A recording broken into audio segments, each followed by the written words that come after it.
What's up, everyone? Welcome to another episode of the Long Run Podcast. This is Adam, and I'm joined by some of my favorite people in the entire world. This time, we've got some OGs who have been here from the very beginning of the podcast, all those years ago, so many years ago. Today, we're going to be talking about a film that is an adaptation of the best-selling science fiction novel of all time, ever. Apparently, ever since it was released, it just never stopped selling. Really? I can believe it. Even to this day, it's still considered the best-selling science fiction novel. Huh. But before we even talk about all that great stuff, I got to introduce the guest that we have today. First one is, you know him, you love him. It is Noodle Mage, a.k.a. Ethan, the most famous man of this group. We haven't seen this boy since What If. Oh, yeah. How are you doing today? Hi. Good. Good? I'm good. Yeah. You sure? Yeah. Okay. I just want to make sure. And after him, we have someone that we haven't seen for a long time. It's a veteran of the podcast who has gone on countless adventures. He's got stories for days now since we last heard from him. We haven't seen him since Mortal Kombat. It is Austin. How you doing today, man? Hello, I'm doing good. I thought there was another one after Mortal Kombat that I did. You didn't. I'll get back to you on that. They'll let the fans decide at me for the reminder. But I'm doing well. I worked a full day today to simulate the feeling of being in the desert and being dehydrated. So I'm prepared for this podcast. Wow. Austin is treating this like he's a method actor. Jeez. Yeah, I'm committed. And I'm pretty sure something happened after Mortal Kombat. Just give me a moment. Go ahead. Keep talking. Okay. All right. Yeah. Go ahead, Austin. Do your research. Go to the source material. Last, but certainly not least, we have Jake, a.k.a. Bojangles, someone who has been here from the very beginning, just like Ethan. And he's making his return for this special film. We haven't seen this boy since Zack Snyder's Justice League. How are you doing today? Oh, I'm doing all right. Actually had a decent day today. Got some good sleep. Mm-hmm. I'm ready to roll. I'm excited. Like, honestly, I've been thinking about Dune all week. Basically, since we started watching it, I've been thinking about it. Really? Yeah. This Nice. is an interesting energy that we have today. This is an interesting. It's relaxed but slightly wired. Yeah, like I'm kind of. Yeah. It's tea. I'm drinking tea. Yeah. Not a lot of caffeine in there, but just enough. We're recording this at 8 p.m., which nowadays is like 1 a.m. in the northern hemisphere. Ethan Standard Time. Yeah. True fans will know that they saw me in the Shang-Chi review. Oh, that's true. You're right. I'm sorry. Yeah. I'm sorry, Austin. I just kept on remembering all the times that you'd back out on reviews. We gotta restart now. We gotta. If Adam wants to retract his statement by starting over, I would allow it just to save face. Oh, you would allow it? That's interesting. I would. That's interesting. Sorry, Austin. I just it's Austin's podcast. I don't know what you're talking about. I'm sorry, Austin. I'm sorry. I just lose track of all the times you drop out of reviews. No, it's true. It's true. I have a lot of podcasts, You have a lot. Oh, yeah. Austin's just a busy guy. Wait, are you involved in another podcast? The sound must flow, gentlemen. The sound must flow. Jake wants to know what other podcasts you're involved with. I'm in 18. Wow. 18. Did you say 18? That is the name of the podcast. Yeah, 18. Oh, so not 18 other podcasts. I was trying to. I couldn't think of 18, so I thought it'd be funny to just make it one called 18. So perfect. I see. It'd be interesting. That's like the. I feel like that's the kind of trick that you pull. That's like that's got the same energy of like people that name their company AAA, so they show up first in the phone book. Oh. There you go. This podcast. This group, Adam. I feel like it's too chaotic for this podcast. It's too no, it's okay. We're gonna reel it in. Don't worry. We're gonna reel it in. We're just kind of too excited. Yeah, listen. It's been a long time since we had this squad on. No, I like it. This is the true energy that we need. Yeah. Absolutely. To make this journey through the desert. Today we're going to be going on a journey through the desert because we're going to be reviewing Dune, not the one by David Lynch. It's the most recent one by Denis Villeneuve. I hope I said that right. Apologies. But this is something that has been highly anticipated for a long time. We'll talk about that in a little bit. But backstory here, Dune is one of the highest, like I said before, the best-selling science fiction novel of all time. Something that's been highly praised ever since it came out in the 60s. I personally have not read it, but luckily we have some gentlemen here who have read it and can give a little bit more insight there. But more importantly about this film, it talks about this what I would call a science fiction kind of political intrigue odyssey. It goes through a lot of different things. I don't know the rest of the plot, but in general, I think that's what Dune is most known for. And a lot of what we think about now as common science fiction tropes were really started with Dune. We see that in Star Wars and many other science fiction, science fantasy, just space themed media in general. So I'm really excited to be talking about this film. But before we even get to there, like I was saying before, some of us have actually seen Dune. So, or excuse me, have read Dune. So I guess like I would hope we've all seen it. Yeah. So some of us watched it. For those of you who have read the book, what were your impressions of the book? What do you think of it? Of the book? Yeah, of the book. I thought that the first half of the book was amazing. Oh, you like that one?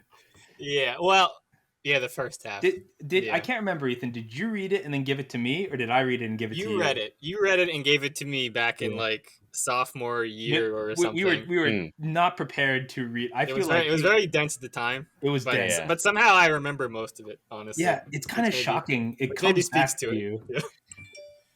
But yeah, the book itself was actually quite good. It's just kind of aged, I think. Like the writing style is very dry. Oh yeah, very definitely to the point.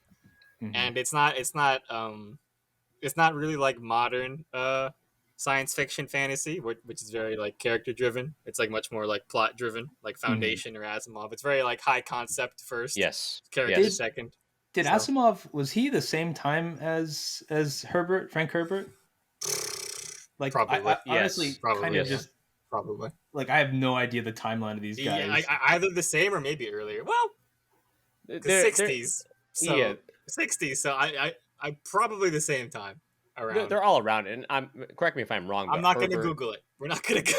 Yeah, but correct me if I'm wrong, though. I'm pretty sure Asimov and Herbert were considered like the big three of science fiction at the time. And to be clear, those of you who don't know, Frank Herbert is the original author of Dune, in case that wasn't out there. So yeah, I remember just hearing both of you read it. I remember Ethan, I remember, maybe I'm wrong about this, but I remember you giving up at some point because you thought it was so boring. And you just said like they just keep on talking about Sand Atom. I don't want to read it anymore. I remember hearing you say that, but it seems like you and Jake both. I did end up finishing it. I think. Yeah. I mean, I'm pretty sure I finished it. You finished it. Then we talked about it, and we were like, that was a lot. It was worth it, but oh my god, getting through it. Yeah. So in that, so what made you both want to read it? Is it because you heard that like, oh, this is like a staple of the science fiction genre, or my mom gave it to me, and she was like, "You should read this. You'd like it." And I was like, "Okay." That's wholesome. And then it was definitely beyond, I think, my I mean, not. Dune is just a dense, complicated book, and I think it was just slightly above my reading level at the time. Right. And trying to get through it was a slog, but I found myself kind of being.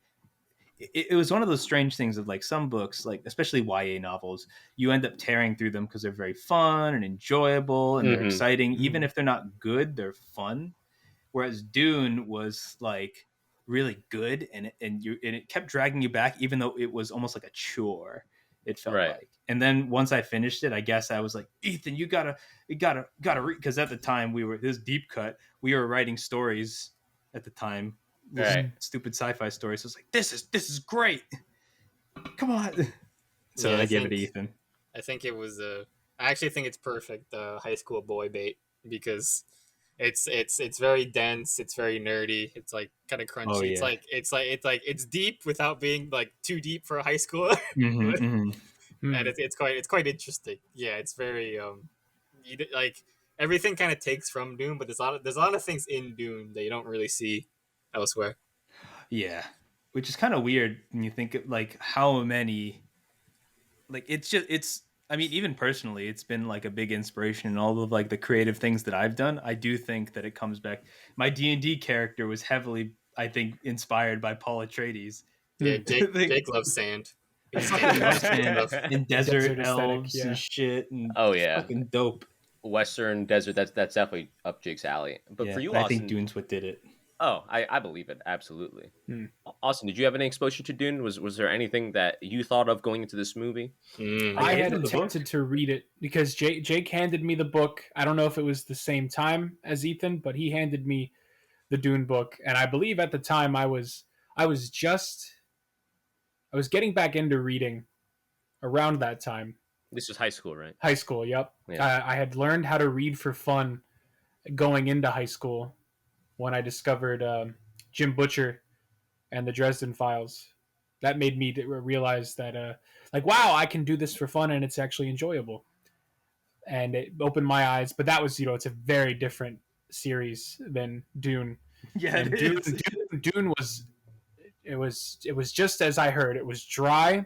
It was difficult for someone like me who still to this day actually struggles to read sci-fi, believe it or not. Mhm. And that's a whole other discussion as to why that might be, because I love fantasy and the two are lumped together in every bookstore ever. And I have a thought on it, and I keep going. I have a thought on that. Come back to Sure. me. Yeah, keep going, Austin. So Dune, I did not get through it. I barely scratched the surface. I remembered nothing. I remembered nothing about my attempt. I said to Jake, I'm sorry, I just can't. DNF. Put it in my DNF shelf.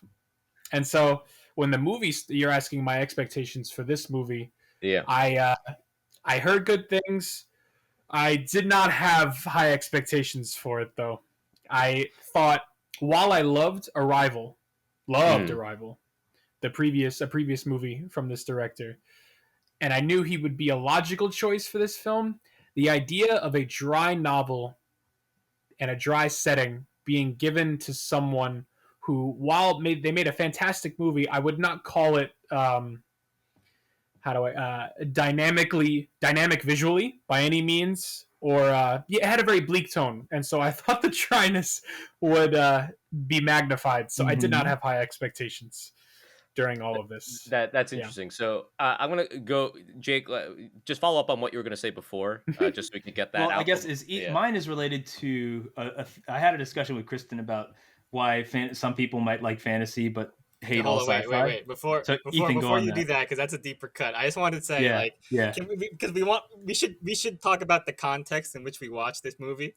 Right. Like the actual physical context. Oh, that's a good one. Because remember, it was actually this is probably the hardest movie to actually set up, because for the listeners, we try to watch a movie together every week or so.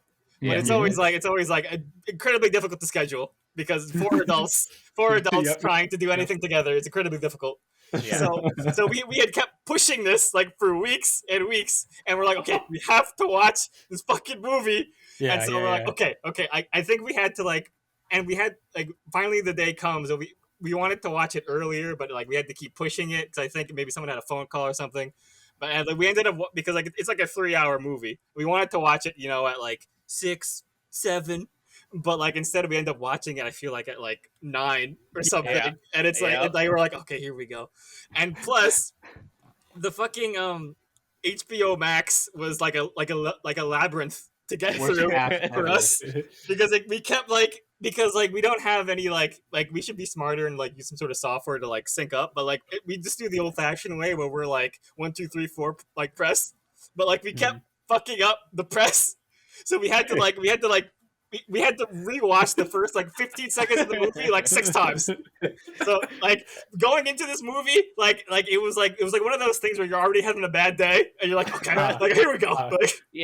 I remember too. We were having trouble with the subtitles. You try and put it on. That was part of the problem why we kept restarting, because HBO Max pauses whenever you turn on subtitles, because we wanted to turn on subtitles because this movie is super dense and loud, and we're I want to be able to hear.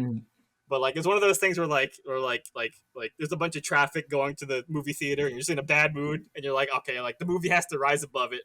But surprisingly, spoilers, the movie I think did rise above it. Surprisingly. We'll get there for sure. But Ethan's absolutely right. The context, this movie had come out weeks before we'd actually watched it, and not only that, not only did we watch it in arguably the inferior method, we watched it on the PC instead of in the theater or even in IMAX. We also had to watch it. We split it in half and watched it it was almost a because it was so long. It's so long. And being 4 grown adults, some of us have bedtimes because we have work in the morning and all that other stuff. So, but I will say, very hard to schedule. I will say that Austin, even though he was not super excited going in, he was and he's the one who had the bedtime. He was kind of like, I could He keep wanted to stay up a watching. little bit. He's like, whoa, hold on. I could keep going. He's like, are we stopping already? Whoa, hold on. I still got sand on my boots. Hold on. Are we sure? Austin was suddenly remembering all those nights he would spend up very, very late, and he was like, the night is still young. All that discipline. He was ready to throw out that discipline just for Dune. Yeah. That's how good the movie was to him. It's true. It's But- true. So I was Ethan, down for the record. Ethan did a good job of giving that context, but Jake, you were saying something before about science fiction and fantasy. And, Oh yeah, my and all that was that, yeah. deep cut about this because I think that there's often like a. I think sci-fi and fantasy are pretty much the same series. It just depends on whether or not you're talking about like energy or sparkles being the driving force.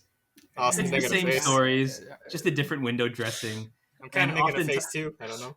And oftentimes people end up getting people like Kristen and Austin are like, I don't like sci-fi. Maybe I've tried, but I just don't like it. And I think part of it is because a lot of sci-fi ends up being not character driven as fantasy Yeah. can be. Yes, absolutely. Also, there's just a lot of garbage. Like honestly, I if I was to look at like the fantasy sci-fi section, I'd be like, oh, this all looks so boring. Mm-hmm, Oh God, I think that's There's just a a lot. problem with adult fiction in general. But maybe I haven't read enough. Cynical. Well, Austin right now looks like he has a Austin's lot to salty say 'cause, about like, this. Austin's him like out. hugging his pillow. He's Yeah. like, so upset and shaking and crying. Fantasy and sci-fi are not the same. He's holding back his rage. Excuse me. It's very different. Go ahead, Austin. Go ahead. I think so. The argument that you're like, oh, are you dealing with sparkles or some sort of artificial technology, et cetera, et cetera? I think you when applied to something like Dune, I think you might have sand to stand on because I mean this could be if you take away the stated facts, this could be a fantasy story. Oh yeah, totally. But that is not the case for all science fiction books, for sure. No, Yeah, no. I mean, each one is under the umbrella of what's called speculative fiction, right? Each one, I guess the original purpose, if not the current purpose, was to try and tell a story about what is happening right now using fictional means. You know, I mean, Lord of the Rings. I mean, Tolkien, he made that after the war. It was him processing his experience during the World War, and that was we take fantastical elements to tell stories in ways that we could never do in the setting of reality. Mm-hmm. You take a literal force of evil and make it a true literal force of evil instead of the ambiguity that comes with humanity. Of course, everyone has a story, et cetera, but with tropes, with genre, we can go to areas and make things literal that could never be literal and make points that we could never make without these tools. And that's the purpose of speculative fiction. I guess you could say, well, and then so science fiction often has similar points that it wants to make versus fantasy, where often it will have a collection of points that it wants to make. The two are often very different, though. But I do agree with what you said. I think it was you, Jake, where you said that the focus. You said something about character drivenness. Fantasy tends to be more character driven, and I think a lot of sci-fi is very world driven, a little more above, like especially Foundation, macro thing. Asimov. He's got some more character driven stuff, but a lot of it ends up being like looking at the world and seeing what that's about. Because the worlds you end up building up are very interesting. Because it's like futures that we could have. I don't want to get too deep into this topic because it's fascinating, and I'm really passionate about it. Yeah. We could make an entire podcast about this topic, but one thing I do want to say, I'm glad that you mentioned, Austin, that there's some similarities, because even in Dune, right, like, traditionally thought of as science fiction, but there's a very clear fantasy element, considering there's a feudal system in the movie, and we'll talk about that a little bit in our review. But so, Austin, you came into this, right, and you were thinking like, oh, I'm a little nervous because not only of the book, my experience with the book. You were like, Jake, here you go. I'm done. But I don't think he even gave it back. I think it was just sitting on his shelf, and I'm like, it's been 5 years. For years. I think I'm going to take this back and give it to somebody else. Austin's holding it captive. And then you saw Arrival, and you just weren't quite like, I'm not sure. But I loved Arrival. He liked it. Mixing a dry book with what I would call a not visually stimulating movie. Right. No, Was I know. Arrival I totally originally a get book? you. Very measured, muted movie. Thank you. Yeah. That's the verbiage I want. Very But gray. but for Ethan and Jake, as people who both read the novel and still remember a lot of parts of the novel, was definitely impactful for both of you. Was this a movie that you're like, oh my god, I'm really hyped, or maybe just like, well, like I love Dune, but that doesn't mean that I think it can be into a movie. Like, how'd you both feel going into the movie? Oh, I was excited for it just because it looked, from what I'd seen, it looked cool and people seemed to like it. So I was like, all right, this is going to be dope. But honestly, I hadn't seen much of anything for it. I didn't even listen to the soundtrack because I was just kind of keeping that on the wrap. Mhm. So I didn't have any expectations going into this other than, I had seen the David Lynch one and I was like, all right, that was wild, right? But it also been a while since I saw Dune, so this movie triggered some memories in me, and until then I hadn't thought A little about. bit. Yeah, a little bit. How about you, Ethan? I went in 'cause I didn't see very much either. I saw the very first trailer that they released, and I had I would say slightly pessimistic expectations because Mhm. I have this thing where it's very hard for me to go along with live action sometimes because my bar for this looks stupid is actually quite low because because I saw the still suits and all this stuff and I thought oh this looks like Spy Kids or something. I don't know if I like this right, that right. and I wasn't quite sure about the color scheme, the grading of it because it was very Arrival where it's all very it's kind of just gray, muted. Yeah, bluish yeah. Muted. throughout the whole movie. So I was like, I don't know if I'll be that into this visually, and I wasn't that interested in any of the casting choices because I was like, oh, all right, Chalamet, Zendaya, fine. Right. But I heard that it was okay. So I was like, all right, it's probably not terrible, but I thought I expected it to be kind of boring maybe, but not Mhm. not awful. So Yeah, it's tough, right? Because when we think of Dune, even though it's a critically acclaimed novel, historically most of the adaptations of that source material have not been great. Like David Lynch's original film is historically not looked upon very well. In fact, it's usually looked at It as was wild. Yeah. so bad that it's good sort of thing. And even I believe Frank Herbert himself said that look, my book is not meant to be turned into a movie. Like a lot of people thought this was an unfilmable kind of project. That being said, though, I guess for me, I was excited only because of the director, Denis. He's a guy who has done a lot of movies that I love. We already mentioned Arrival, but also I'm a huge fan of Prisoners and Sicario. I think those are incredible films. Mm. And so I was excited for him. And from what I heard, this was his dream project. Like his Ooh. entire career, he said this is what I really, really want to do. And that made me really, really excited to have such is not historically a well-known filmmaker, one who's highly praised, take on a traditional blockbuster in a sense, even though Dune is far from being a traditional blockbuster. So I was hyped for it, but going to this movie, we all came with different expectations. So now it's time to talk about what we actually thought. Now, of course, warning, spoiler. We're gonna go full spoilers in this review. We're gonna talk about everything, so I'm gonna throw that out there. But whoa! Spoilers! I haven't seen it. Here, hold on. I know I it's better go. crazy. Oh, We I- will jeez. spoil beyond the movie. Usually I don't do this, but I'm just going to put all my cards on the table right now, boys. I think this is a great movie. I think it does a lot of things well, but all the things that it doesn't do well are because Dune, the source material, the novel, does not do them well, namely Wow. story and characters. Wow. So I think on a technical level, amazing stuff, and we'll go more into it. But I think overall, I'm not as big on it as I think some other people might be. I think you got it. I think you got it right, man.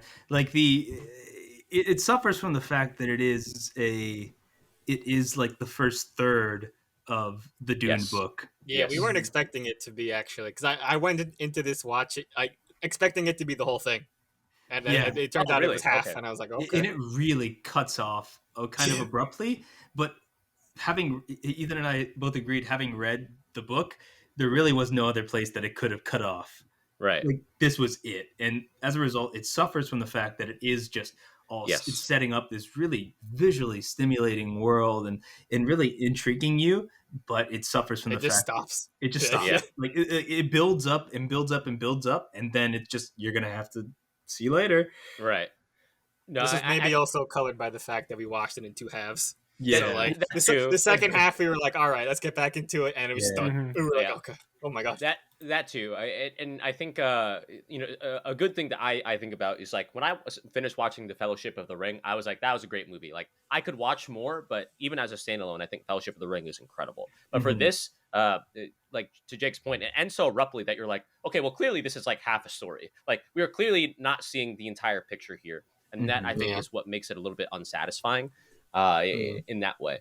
Right. And then I had asked you, does that make it a less superior film because it cannot be viewed as standalone, as well as something like Fellowship? So depends. it depends. Go ahead, Ethan. I know. I'm just. I think it depends on your taste. Personally, I think that's where it Mhm. opens up.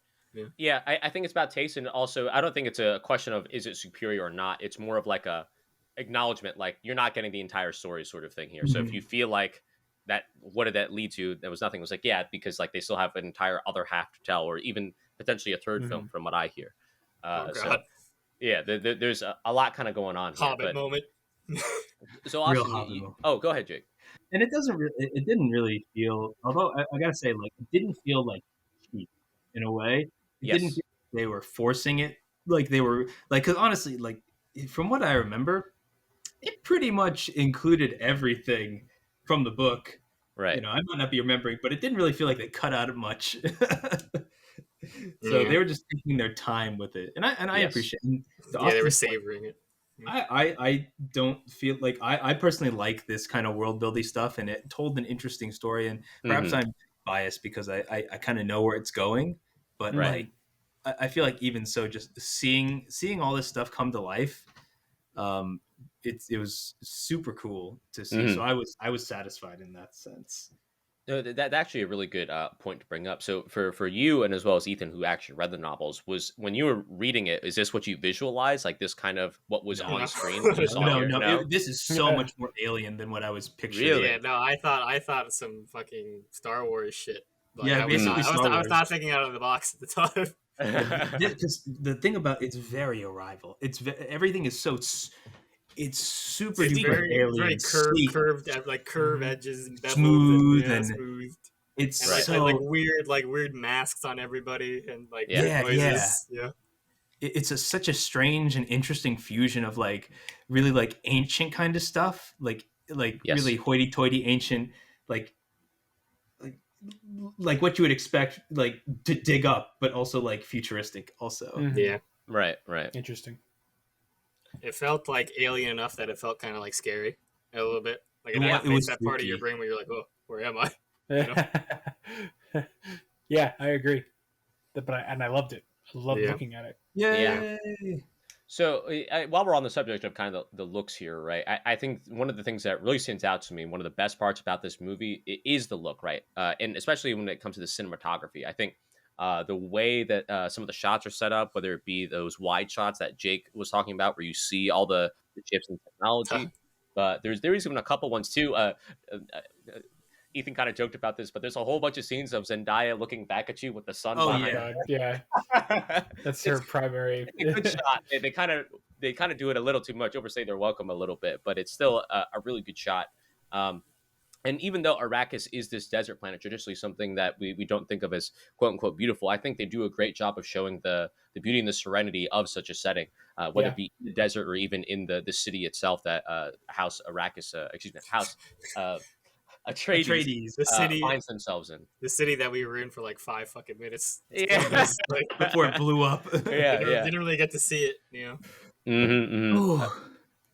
Was there any other parts of the look that stood out to you guys, whether it be production design, costumes, the sets, anything? I loved. I mean, I don't know if it's related to the look per se, but everything felt. I don't know how much practical effects would you say were used. There's a here? lot of Yeah, practical. I was gonna say. yeah. I was gonna say that. Obviously, they're not gonna. There's some special effects. Like if it's in space, it's a special effect. You mean they didn't build a spaceship for the Austin? It's crazy. Okay. Those But sandworms are real though. Yeah. Uh-huh.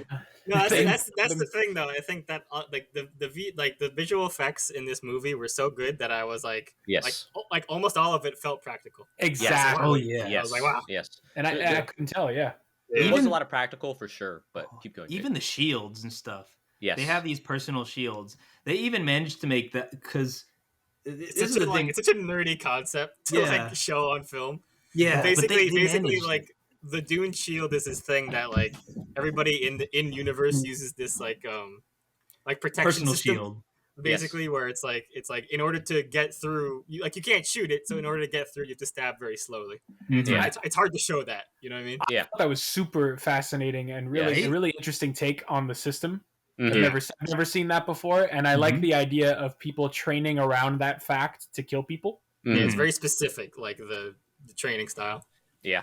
And I guess I'll add real quick. I got annoyed when technology was used to bypass this, like the mosquito thing eventually was able to drill through. But I'm like, wasn't the point to No, hold on. I think that's okay because I think the mosquito seems to be like specifically built for it. You know what I mean? Okay. Yeah, because exactly. because like it's like a very small point pushing very like it's like supposed to drill. You know what I mean? Right. Like it's a sustained thing.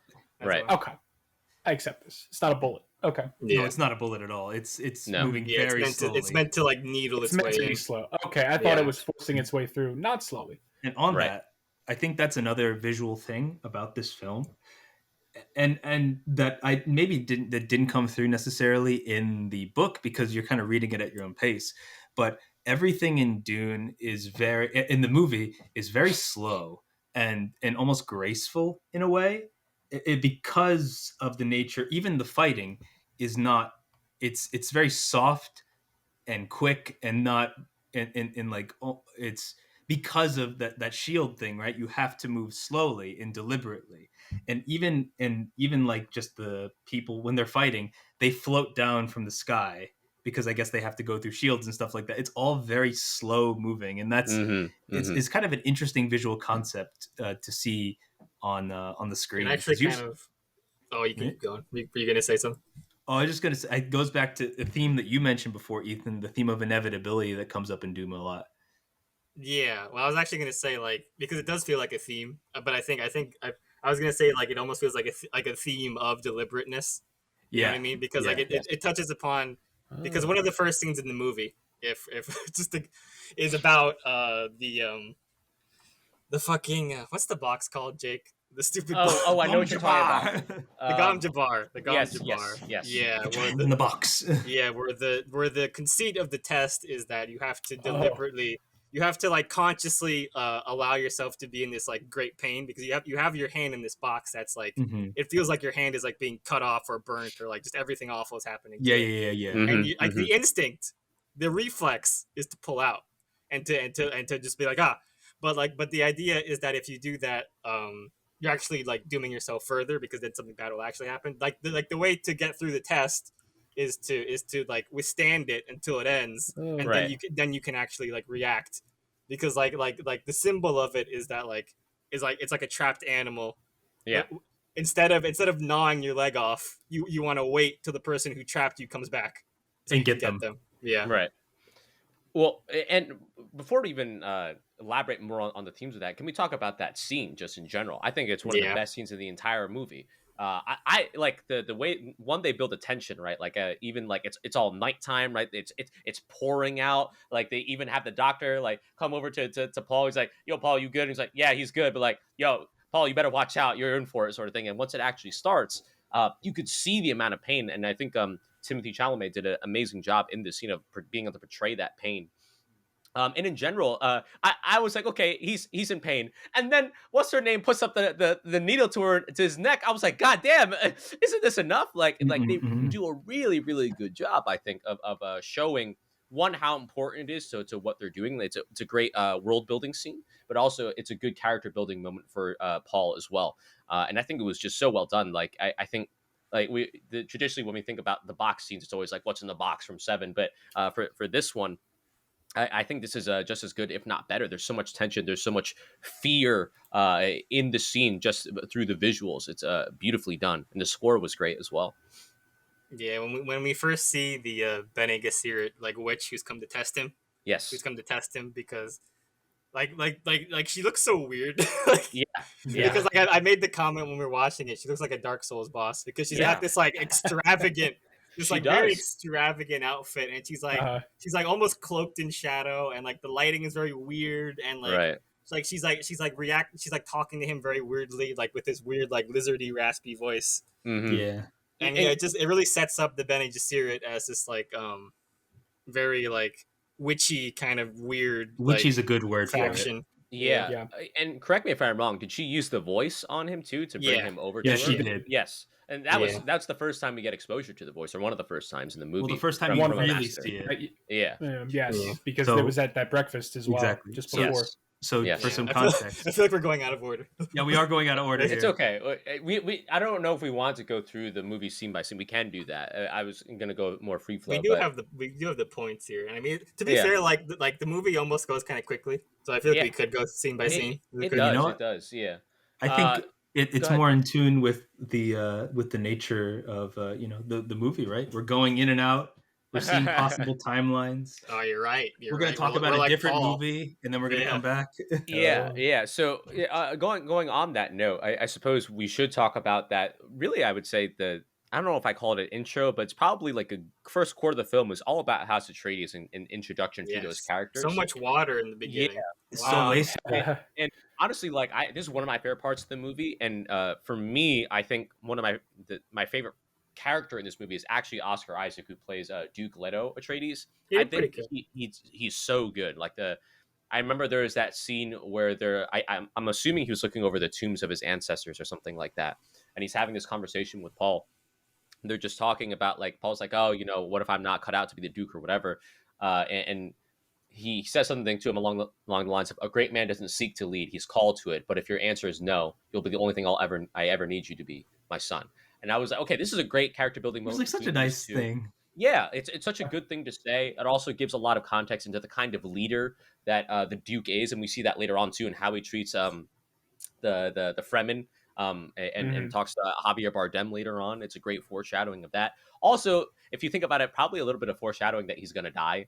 Just like any he's parent too that good. Says that, he's too good, surprisingly sort of kind. He's too good. Yeah, like especially for what we assume is a ruthless ruler of his planet and of some sort of an empire. Yeah, the contrast between him and the Baron is just and the Harkonnens. Funny. Yeah, it's so right? because Duke Leto's this nice guy, like, oh, you're my son, I love you. Meanwhile, the Duke is this like ogre that's like just sitting, this fat bastard. Yeah, Oscar Isaac is attractive. He's nice. Now, I did want to ask Ethan and Jake, because this was a detail that I don't think was quite explained in the film. So he makes a comment that Lady Jessica is not his wife. He was just like, oh, I should have married you. Yes. But it seems established that Paul is his heir. Like, what exactly is up with that? Like, they're not. He's a mistress, or she's a mistress. She's a concubine. A concubine. Yes, that was what I read. I read that in the wiki just now. In fact, it was not a wife. It's the concubine. A concubine. Yeah. Right. So she's. I think she's technically not like. I think this just goes into like weird like medieval like power structures and politics. I see. But basically, like she's not like I don't think she has like political power over him. Like it's almost like she's a guest in the house permanently, sort of thing. Okay. And so, her job is just to give him an heir. You know what I mean? You know what? Actually, Adam, are you watched The Witcher, right? I didn't. They're kind of like the equivalent of like the sorcerers that hang out in the houses. Okay. I would say. Yeah. They're there because they are a powerful ally. They're very helpful, very useful, and they have a connection to the Emperor as well, right? Mm-hmm.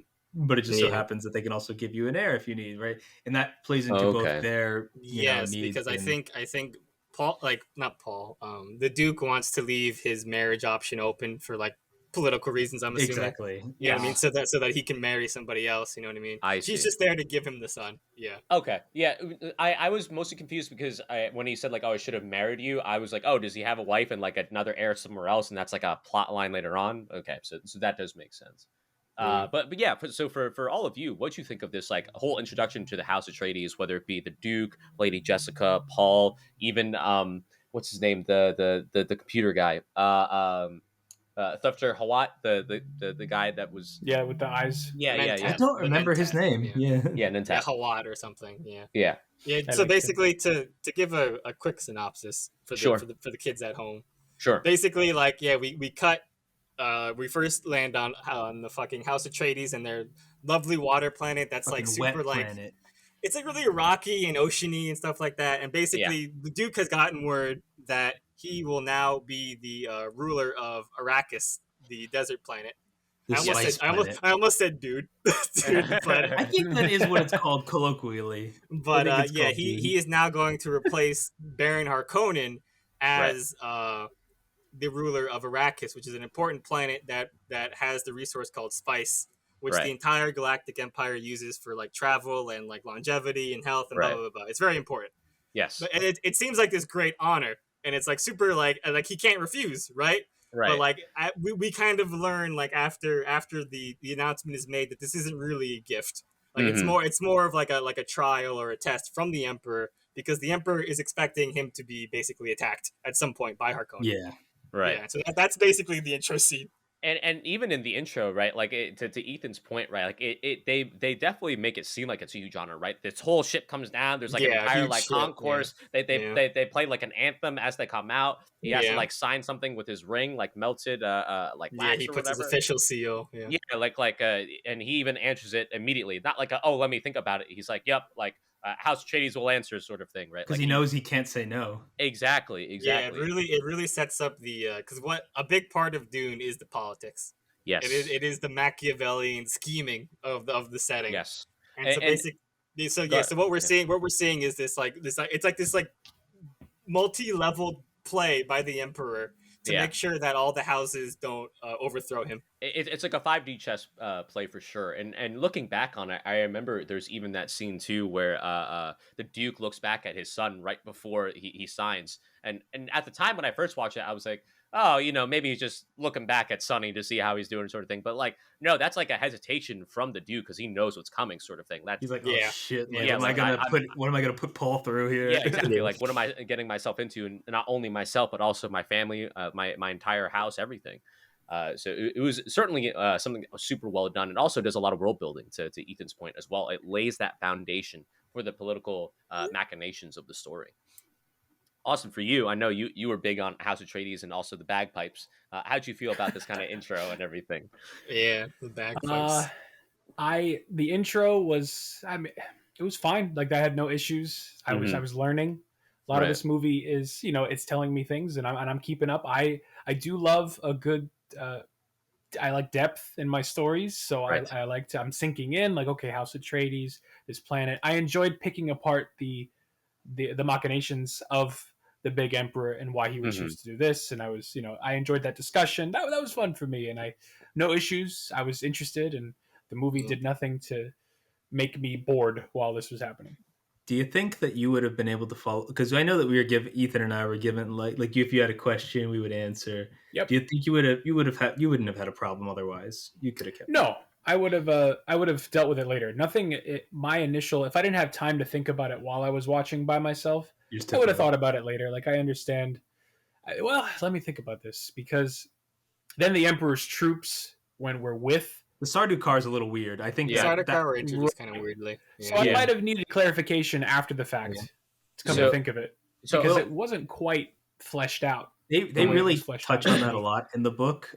They kind of go on and on about how badass these guys are. Right. Mm-hmm. So yeah, they kind of this movie does a really good job of kind of doing as much showing and as little telling as it can. Right. Considering that the whole first half of the book that it's covering is all exposition that they write out. Yeah, the book is telling. They have a glossary. The book is a very telly book. Yeah, glossary. And it did have a glossary. I forgot about that. There's glossary and appendices, right? Do you remember, Ethan? Do you remember?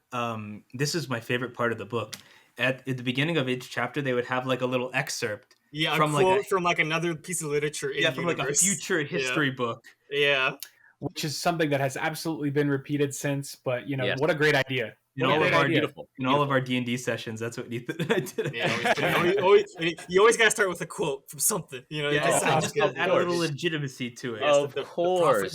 You use that for exposition, use that to dig into your theme, to reinforce that. It's a beautiful narrative device. It's fun. It's fun too. I love it. Yeah. Shout out to Mr. Herbert. Yo, shout out to Frank Herbert for sure. To Big Frank. But one thing I did want to say too, that now that Austin has kind of brought it up, So confession, I've seen this movie twice. I saw it in the theater, and I saw it with you guys. Did you see it in the Did you see theater it first?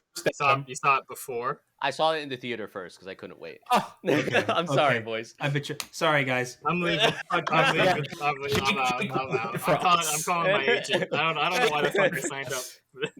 Now, I'm bringing this up for one specific reason, and that's because of what Austin said. Where if you watch this without having people who have familiar with the novel, will you be able to keep up? And honestly, I had trouble keeping up. Some of that is because like when you're in a theater and the way some of the characters talk, if you don't have those subtitles, you're like, what? It's one of those movies. Like, what? What? And so a lot of it, I was like, oh, so that's why the Harkonnen came in, or so Duncan found them because they had like the tracker sort of thing. Like, there's a lot of stuff that if you don't hear them say the line, it hinges on one piece of dialogue. Yeah. Exactly. If you miss it, you're like, what? You're like, what's going on? Yes, and that's why I want to talk about what Jake said in terms of like, the movie does an amazing job of showing rather than telling, but there's so much stuff in the novel that they have to inevitably tell at some point, and you're going to miss a lot of exposition if you're not paying attention. Like there'll be a line where they're like, yes, House Atreides is really good at this or that sort of thing. And if you don't hear that, then you don't understand why House Atreides is actually important. It's so cool. Yeah. Right. Or even this thing about what we were talking about, how the Harkonnens are going to attack. Like the Dave Bautista like shouts at the Baron, like, and then the Baron says something, but you don't even see his mouth. It's all muffled sort of thing. And then he's just like, oh, are you so sure it's a gift? But if you don't hear that, you're like, wait, what? Like, what's happening sort of thing? So it's definitely a movie that you have to pay a lot of attention to. You can't fall asleep. Yeah. Absolutely. How'd you all feel? I guess like, the next scene after this, I assume is where we get to the box and the Bene Gesserit. That was the box. We touched on a little bit. But the other thing is too, one of the key characters in this is Lady Jessica, Paul's mom, the Duke's concubine. I thought Rebecca Ferguson knocked out of the park. I think she might have the best performance in this movie in terms of the range of emotions that she has to show. She did a really good job. I think you're probably right. You're probably right. Because even though the other guys did a really good job too, like Oscar Isaacs and the real handsome guy, like Chalamet. Yeah, Chalamet. Fucking handsome Squidward ass. The handsome guy. But yeah, they didn't have as much range because the story didn't ask them of it yet. I'm sure they'll. Right. Unfortunately, Oscar Isaac's dead in the show, but he dies quite quickly. Yeah, but like all the performances are like kind of muted. You know what I mean? Yes. Exactly. But like, yeah, I think Jessica probably, because she does have like a very like. She has to play two roles. Yes. Like her storyline has the most like going on in a way in the beginning. Because she's the her whole thing is that she's the concubine, and she was assigned by the Bene Gesserit to give the Duke a daughter. Right. But it's like one of those stories where it's like she fell in love. You know what I mean? So instead of listening to her masters and giving him a daughter, she gave him a son, like a proper heir. Yeah. And she's not the thing with the Bene Gesserit is that they're like a purely female line. Yes. Because you cannot because the idea of giving the Bene Gesserit powers to a male is like very like, because they have this like prophecy basically. They have a prophecy that of the what were they called? Was it the Kwisatz? There's two different names. There's two different names because one of them is from the Fremen and one is from what the Bene Gesserit call them. I forget which one is the Fremen one. I think they have a prophecy that like this person will come who can take their powers and like just use them beyond any way that they can. Kwisatz Haderach, I think. Yeah, the Kwisatz Haderach. And this person specifically is supposed to be male, and so by having a son, they worry that she's introduced like chaos into the destiny. Yes. Because it's not assured that Paul is the one. Like she's taking a risk by doing this, and like if he's not the one, then giving the powers to an outsider. You know what I mean? It's like teaching Anakin about the Force before he's ready. You know what I mean? Yes. It's like why Yoda didn't want to give it to him, because they're afraid of what somebody could do with it. And the Fremen term for it is Lisan al-Gaib. Lisan al-Gaib. Yeah. But no, it's like, it's very complicated because on the surface it's like, oh god, we got another chosen one prophecy. Yeah, it's basically a chosen one thing. But there's a lot of political intrigue, to your point. It's like the way it's framed. That's like very like it feels much more spiritual in a way than the Force, because it's so tied to this idea of gender. Like it has like a deeper root in my mind for some reason. Like Yeah. the fact that because like they feel like the Bene Gesserit feel like a religious order. You know what I Yes. mean? Yeah. Like Yes. they're very strange and very like they follow a lot of rules in a way that like Jedi kind of don't. You know what I mean? Yeah. Like They're Jedi are kind of cool. freewheeling. You know what I mean? They're kind of just Yeah. hanging out. Like sometimes they get kind of serious and ritualistic, but most of the time they can do whatever they want. Right. Meanwhile, the Bene Gesserit are like very like you cannot do this. You Right. cannot do this. You have to do this. We have to do this. So like, yeah, like for like it's a chosen one thing, but it feels like the dressing of it feels better than a lot of the things that came after it. Surprisingly, and something that I think Jake and you both, Ethan, kind of pointed out to Austin and I especially is that the Bene Gesserit, again, the comparison to the Jedi is there, but they're way much more involved than the Jedi, right? They are actively more trying to explicitly. they're trying to explicitly, control yeah. the narrative, right? And I think Yeah, that's more so important to explicitly, say yeah. because even when they land on Arrakis, right, and all the Fremen are assuming like, oh, here he is, the Messiah, the chosen one, Lisan Al Gaib. I think it was Lady Jessica that points out that like they seeded like the thoughts of that of like, hey, there's a chosen one here, just for the sake of later population control. Yeah, and like by seeded Adam means that like hundreds of thousands of years ago they had some agents go there and talk about the Lisan Al Gaib. Start religion to set it up basically. for later, sort of Are thing. you Yes, telling yes. me it was ancient aliens there? Is that what you're telling me? It was ancient aliens. They're basically the Illuminati of the galaxy, where they're trying to like control everybody. Yeah, exactly. And they work for the Emperor, but they also have their own. They don't really work agenda, motives. They don't really. They don't work. They do their own thing, and they also have something that I think we might as well mention now. They have something called the Voice. Right. The Voice. Yeah, that's actually in the scene between the box and the intro. I think. Yeah. Which because we see for the first time Jessica like use the voice, like, right? Trying to train Paul to use the voice because he's the concubine, Jessica's daughter. Like he is able to use that. He's been taught the ways of the Bene Gesserit. Yes. Basically, the voice is just this weird Jedi mind trick. It's a power of suggestion thing. Yeah, if you say a certain thing a certain way, then the person will do it, sort of thing. Yeah. Yes. And so for you, Austin, there's a lot of world building kind of going on here, right? Yeah. A lot of kind of world building. Lots happening. And listen, Austin, let's be honest. You've been around the block when it comes to fictional worlds. You know, you've seen a lot of them. I've gotten many. What was your kind of impression at this point? Now that the Bene Gesserit are kind of introduced, we're starting to see the political intrigue, right, of House Atreides and House Harkonnen.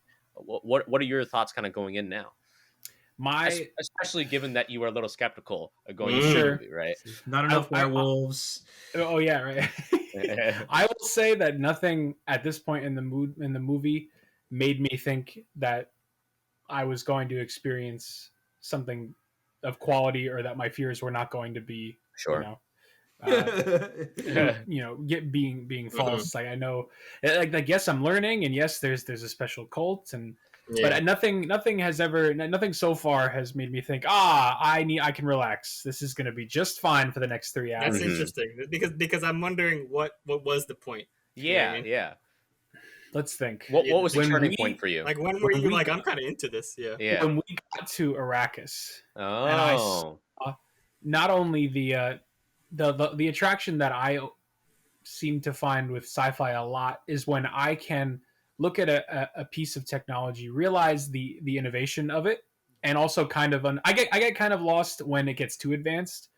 When some piece of technology is so far beyond what we're capable of right now, I can't put my mind around it. But I've noticed that, like with Dune, there will be like the tent that was able to capture the moisture that you make yourself, right, and then just recycle it. I can get behind. I know exactly what the idea is. It seems nebulously possible, not at the moment, but like it's certainly something I could see happening in the future. And I just think, wow, that's so creative, and I love it. So, but that's the whole other point. When we got to Arrakis, I saw all sorts of cool technology. Like the I shields. saw these struggles of living in the desert world, and House Atreides attempts to adapt to that. And then, of course, the assassination, et cetera, et cetera. And that... And once I saw of course, after the machinations of the Emperor, why he chose to do this got fleshed out for me, both by the movie and by my comrades here. Right. Why this is such a power play and why it is such a 4D chess move. where he would give this already prospering house such a huge boon economically, dethrone this other house that's been doing it for years, and then have them be very angry at each other. That I'm like, okay, I'm getting this. I like this. And then there's interesting things happening with Paul, and that's when I got on board with things. Okay. After we got to Arrakis, is to answer the question. Did you like the sandworm when we first saw the I sandworm? love the sandworm. Man, That's cool. So someone who has never read the book, I'm very much aware of the sandworm. Right. It's kind of the breakout star of Dune. Yes, very much alluded to. It's alluded to in many other things. It's referenced in other things, inspired heavily. Mm-hmm. I love the idea of them just in general, and seeing them was also really cool. Yeah. So I really want to talk about that scene, and we'll talk about the arrival to Arrakis and some of that other stuff. But I think that scene is probably one of the best in the entire movie. The setup. Which one? The sandworm reveal, basically. The spice harvesting. The amount of tension that they build, and how it keeps on building, because like the what was it, like the line didn't work on the blimp thing. Oh, okay. Then it becomes like, oh, we can save them, but we don't have enough room in our ships. Oh, okay, we can save them, but they're being really slow going down the ladder. Oh, we can save them, but Paul got a little high, and he doesn't know where he is. High as fuck.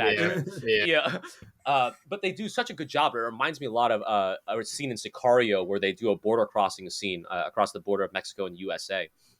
And it's about 10 minutes of building tension up to a certain 30-second point where the tension is dropped, because they the action actually happens. But that build up, you're on the edge of your seat. And I think they do an amazing job in that scene in particular, building up the sandworm. Then when you finally see it, you understand, because it's not just like he might eat Paul. It's like, no, he's gonna eat everything. The sandworm's gonna eat everything. It's not just big. It is massive. Yeah. It's actually a lot bigger than you expect it to be. Mentally, however big you're expecting, it's bigger. It was than bigger. That. Yeah.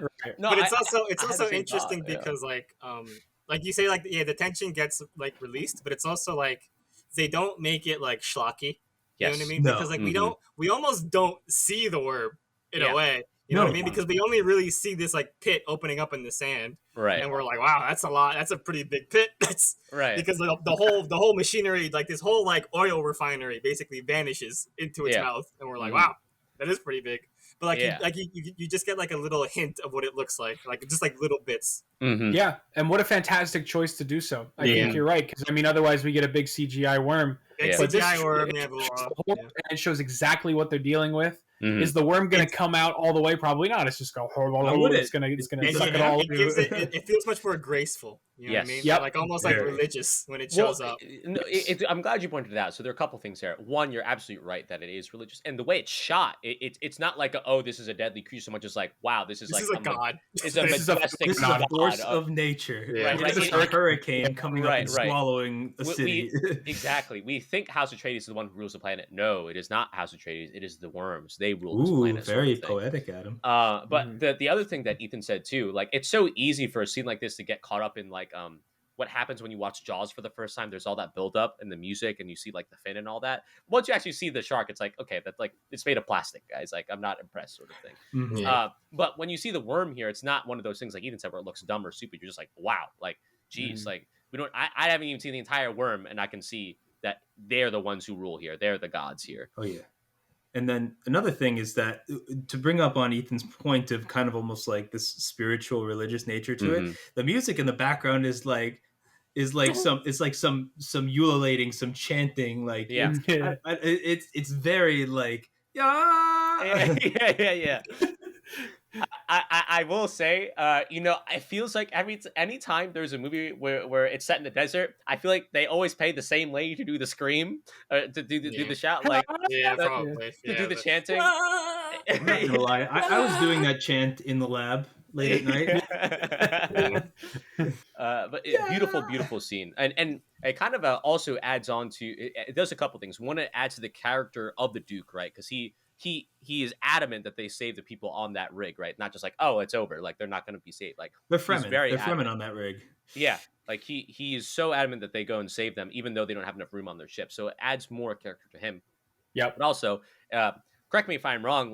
uh, by Paul ingesting the spices, which have like these hallucinogenic properties, it actually enhances his powers, right? And he It starts kicks off his like Yeah. descent. You know what I right. mean? Into this other world. Yeah, Exactly. because prior to that's part of why the Bene Gesserit first visited him is because he's already having these visions of the future. Like he says that he sees Duncan die and all the other stuff, but he can't quite understand it. But I feel mostly like when he dreams. Yeah. But once like bro, like once he has some of that spice, some of that good stuff, he's starting like he's getting high. He's seeing the hallucinations He everywhere. gets not just when exposed to it when he sleeps. goes down to save some people. Exactly. And it like kicks up in his face, and he's like, "That smells kind of good." And he starts seeing visions of like people, places, things happening, and it kicks off like his power, as we find out, is that he can like see time in a weird way.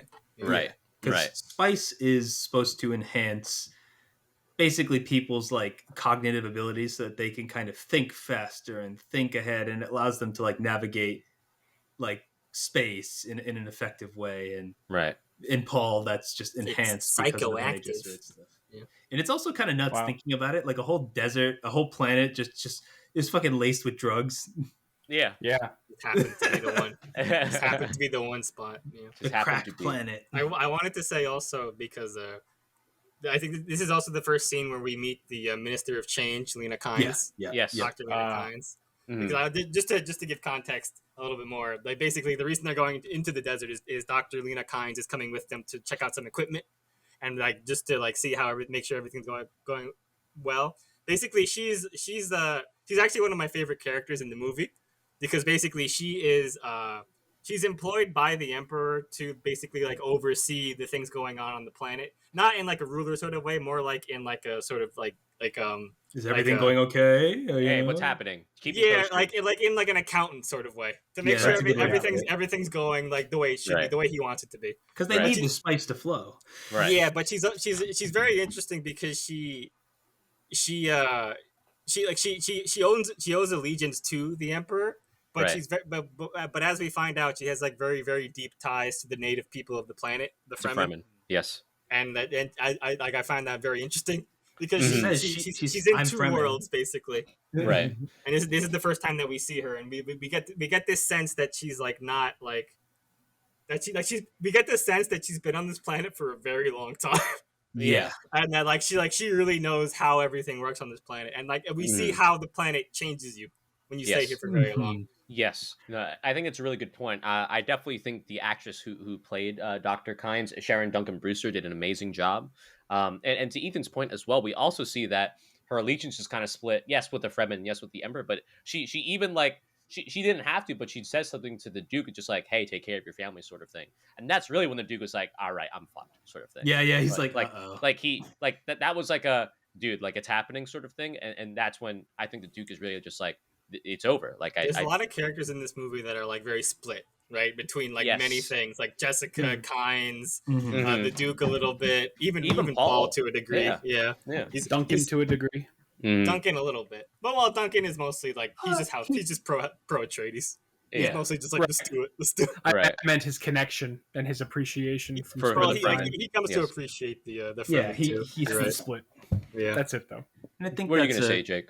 That's a point that I think that I kind of just thought about is that the Fremen are very secretive, right? They like keep to themselves, but they're also, I think it's a unique thing that they're a culture that seems to be very welcoming, simultaneously very secluded, but also very welcoming of others. They're not afraid to, if you prove yourself to them, they'll accept you as one of their own, which is very interesting. And that plays a role basically in everything. That's why Dr. Lena Kynes is like, I'm Fremen. It's like, because she proved herself and she earned it, right? Yeah. And then later on, Paul. It's almost like a subversion of the trope of like, you're an outsider, you can't be here, that you see in a lot of movies. And it's weird because like this is like the first one, but it's also like a subversion because we see so many examples, because like they are skeptical of outsiders, obviously, and like nobody really knows what they're doing.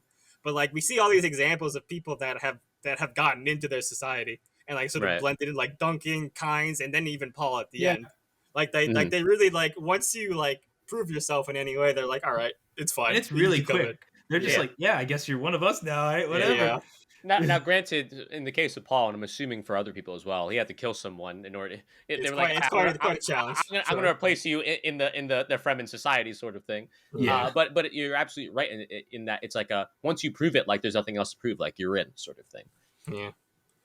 Do we want to talk about the assault on Arrakis and the betrayal? Well, before we get to the assault on Arrakis, is there anything else that any of you want to talk about when it comes to just arriving on Arrakis and everything that's involved in there? I know, Austin, for you, the Arrakis arrival was something that was big for you.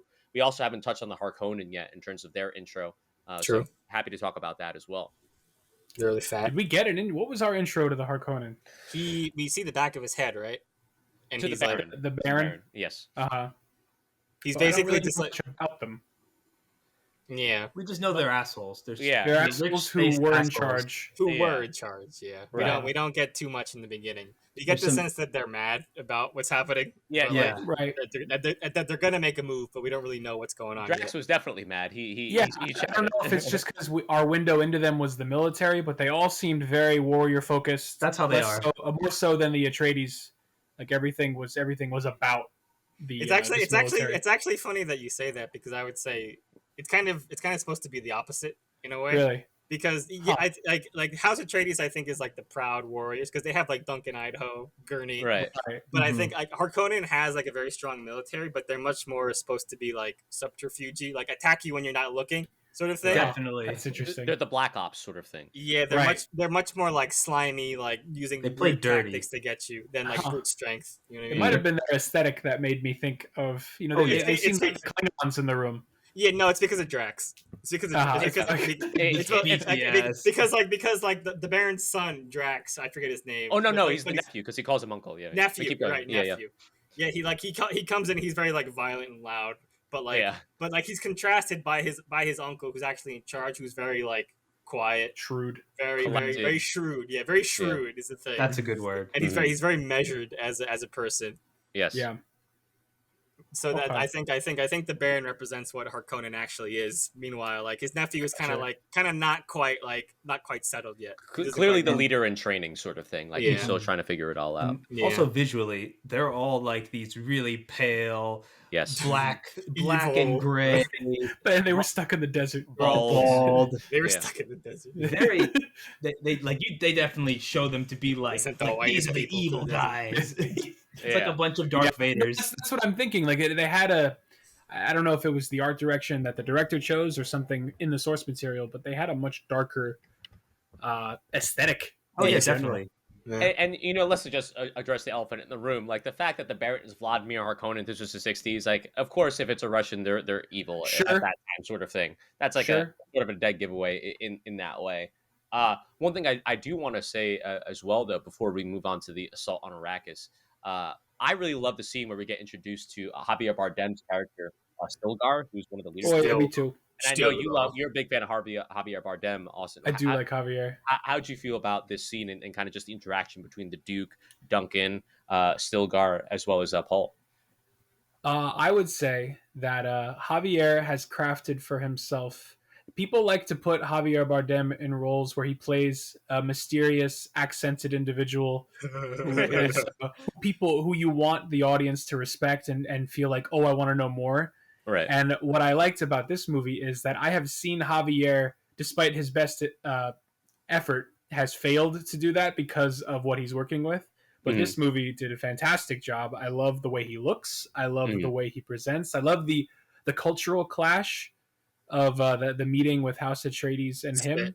The Right. spit, I think. I enjoyed that. I enjoyed like the spit thing. Of course, it's a big deal. It's moisture, baby, that we need. Yeah, that. that's And here I more am precious. showing you respect. Mhm. Exactly. Like I love the cultural clash, and I love the cultural competence required to do such a meeting. That was really fascinating, and that gets me going because that's often what I like. Some of my favorite fantasy stuff involves similar things where we have two Right. very different cultures interacting and the mess that gets created from it. So I just enjoy that in general. I think Javier did a great job, and I love his accent. I love his weird Arrakis accent. You love that funky little Fremen accent, do you? That funny Mhm. Fremen accent. Yes.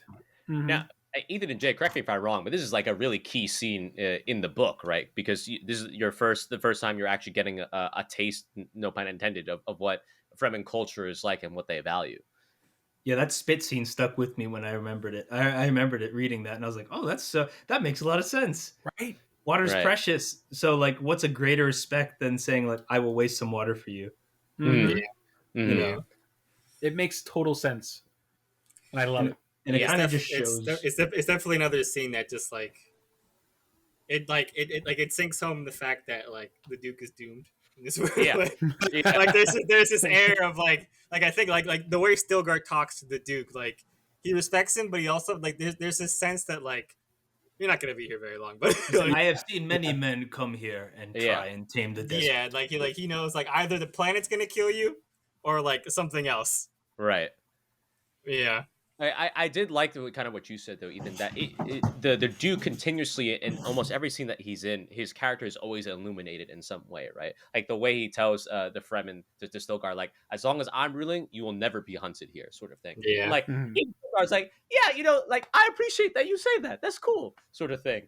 And even there's some stuff here too where we see Stilgar get introduced to Paul, and Stilgar immediately notices that there's something up with Paul, and like there's something special about him, which is very cool. But Ethan's right, like the part of the reason why the Duke, like, yes, he knows that he's in a bad situation, but part of why he wants to go to Arrakis is obviously because of the spice and to get rich there, but he recognizes the power of the Fremen. Like something that they talk a lot in the movie is desert power, desert power, desert power. And this is like kind of his first move in trying to secure that alliance relationship, whatever you want to call it, with the Fremen. It just doesn't quite work out for him in the end, unfortunately. The Fremen are supposed to be like these ferocious warriors, Right. and that's a theme that comes up a lot. And I'll just say it now because we're about to talk about the Sardaukar.